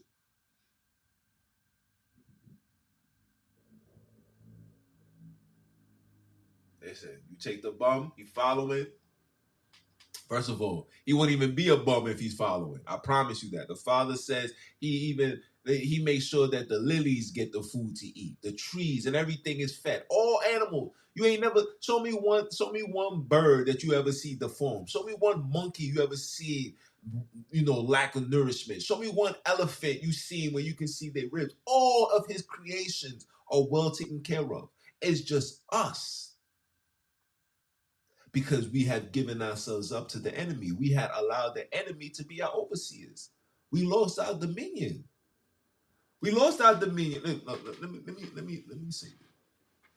We lost our dominions with Adam. The Father gave it back to us with Noah. Then we fell again. Then he gave it back with Abram. We had it with Abram. We had it with Isaac. We had it with it. The reason, the story with Jacob, and even with his children, with Joseph, and they were selling it. All that was a reason, because even when you see that when we was in Egypt, he was the second in command. See, the Father always put us in positions to win. We're always in positions to win. It's the stiff neck. It's being too cocky. Oh man, I'm fly. We suffer from it now. Listen, I buy me some jewelry. When I go to the jeweler, he put this thing together and I put it on. I'm not gonna lie. Like my wife will tell you, listen, I got jewelry in the safe. I got jewelry everywhere. You know what I'm saying? These are throw-ons for me. The real glistening, the watch and all of that, I only bring those out for my birthday. And I ain't even bring it out for this birthday because, I have my reasons. But, yeah, we suffer what? Us? Listen, we don't even know how to act when we get $1,000. Give me $1,000 for free. I don't even know what to do. Facts. Why you think? Why? What? Listen. Why you think? Why you think all the sales come around on? They tell you it's Memorial Day, but it's not that. They know it's tax season. They know we put these sales. They know you niggas is gonna go running everywhere. Everybody's buying something now. The new wave now is BBLs. You'll start seeing these things on your social media platform. I'll be like, listen, listen. Even Instagram got the Spanish people. They better call 1-800-888 if you want your body to went from a 4 to an 8. Trust me, come over here. We won't be late. And when you're done, you shall appreciate. And then when you finish and you come back to the hood, you're gonna think that you top steak. And you're gonna feel like every man, to receive you, they gotta give you a top plate. Like, yo, come on now.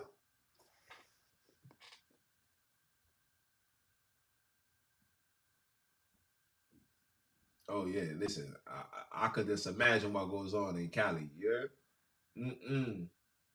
California, they know how to party.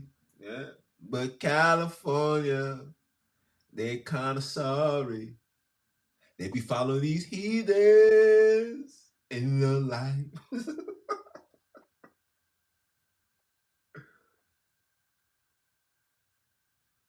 Yes. Women want love, men want respect. Men, like, yo, like, let me tell you something. We're really not, I don't know about today's generation of men. I don't know. You know what I'm saying? Like, these dudes is weird. I don't know. But people like myself, you know what I'm saying, my generation and older, like we want simple things. I just want listen, I want my woman to look good. I want her to please me, feed me, and leave me be. We got today's generation. They want their woman up under her. Where you going? Come back here now. I'm going out with my friends. No, you're not. This is today's men. Yo, listen. I'm so easy. Wiz will tell you. She'll be like, yo, man, you're the most easiest person I've ever had to deal with. Because what? Cook me food. I don't even eat everything. I don't eat meat like that. You know what I'm saying? Give me some salmon. You know what I mean? Make some quinoa, some salad, sip me some wine, and I sit back and I rewind and and I relax. You know what I'm saying? And I come on here, I do what I do. I go out, make my money, come home. You know what I'm saying? I don't, you know what I mean? Like, I'm really a simple guy. I don't ask for nothing. I buy my own clothes. Like I said, I buy my jewelry. I take care of myself. You know what I'm saying? I'm really not that much. You know what I'm saying? Real men is not really hard to please. But the respect level, when you cross that level of disrespect, oh, you're gonna meet a whole different side. You're gonna meet a different person. Like, I can get real ignorant if I want to. I can.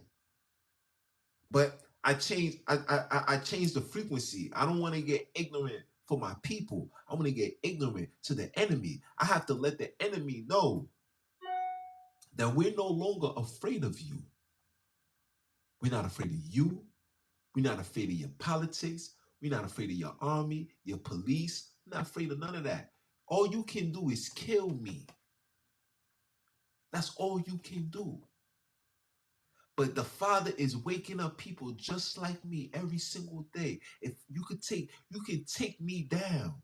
You can remove all my subscriptions, do all of that. There will be another person that's gonna come right and sit in this seat and continue keeping their foot on your necks.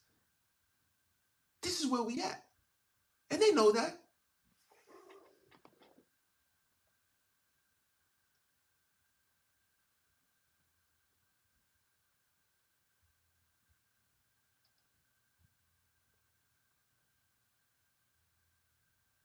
Yes. Protect the woman and not put them down.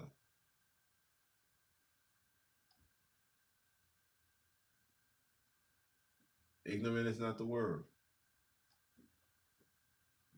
Listen, jewelry, listen,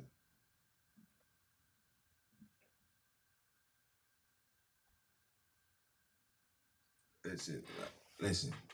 I'm gonna tell my sisters this. Treat yourself.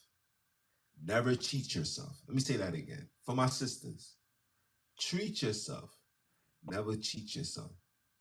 You can have an amazing body if you take care of your body. Your body, your skin is a muscle. Work it out. Stop eating. You know why women in Africa are so sexy and gorgeous? You know why? Because they don't have that European dietary. They eat according to generations been passed down. There's rules and regulations on how we supposed to eat. And when you see how these sisters is eating, I'll be like, damn, man. Like, listen, man, you about to make, you know what I'm saying? Like, hey, if I wasn't mad, I'll be the first one. Listen, these passport bros going to Kuwait and all of these foolish Gentile nations to go put seeds into these heathens when they got black, beautiful, woo, in the continent, just waiting for a king to scoop them up like ice cream. But you want to be vanilla ice and go over there. Come on now. That's it. Work out. Take care of your body. Work out. I tell sisters all the time. First thing you want to do if you want to lose weight, you got to change your eating habits. If you're known for eating 3 times a day, eat 1 time. If you gotta drive 5-10 miles to get to a destination, then I get it. But if you gotta just go a mile or two, walk it. Walk it. Women in the island in Africa, they walk. They got the whole thing on their heads and they be walking. They walk, and when you see them, you see the physique. Stick right. It's not sit right. It's thick right. You're like, ooh, look at that snicker. I want to be the butterfinger. Cause we gonna candleize this situation. Are you dumb? Oh, are you dumb? This is me. But America is teaching our women to cheat. Like, yo, get the easy way. Just do whatever you want to do. Just go to the Dominican Republic, and the father's penalizing our women now. Women is dying. Women is leaving back children because they did something that they wasn't supposed to do. You're not supposed to be operated on unless it's a life and death situation. You're not supposed to be, no needle supposed to go inside of you, no tattoo supposed to be on your body. The Father made you perfect. You become imperfect when you allow these imperfectionists perfect your life. You understand? That's how you get sick. We getting sick because of the food that we eating, because of the poison that's in the air, and of course, the years and years of the food that we injected inside of us. Come on now. I can't make this stuff up. The proof is in the pudding. Let's continue.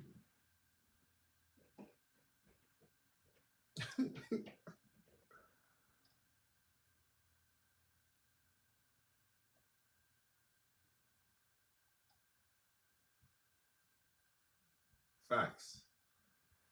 But yeah, guys, you know, I love you guys, and it's been a pleasure. I miss to keep my foot on these heathens, Hebrews, and heathenites necks, and yeah, tune in next week Saturday. Um, the lesson will be, I forgot what I called it. Oh, um, um, the father of the Bantus isn't the father of the Gentiles. It's two different fathers. We're gonna, or to be honest, I might just do something about him because for some apparent reason, there's not enough information about this person, and I wonder why. I wonder why.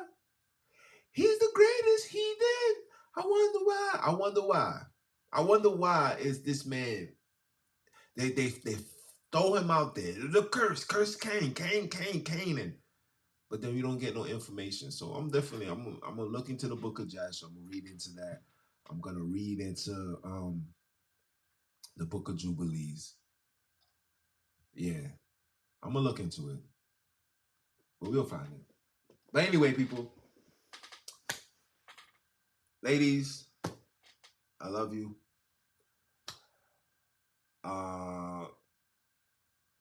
And continue supporting. Again, I would not be where I'm at if it wasn't for you. All praise to go to the Father, for He is worthy to be praised. Starting next week, I'm definitely gonna start putting music on. Get some worship for the Father.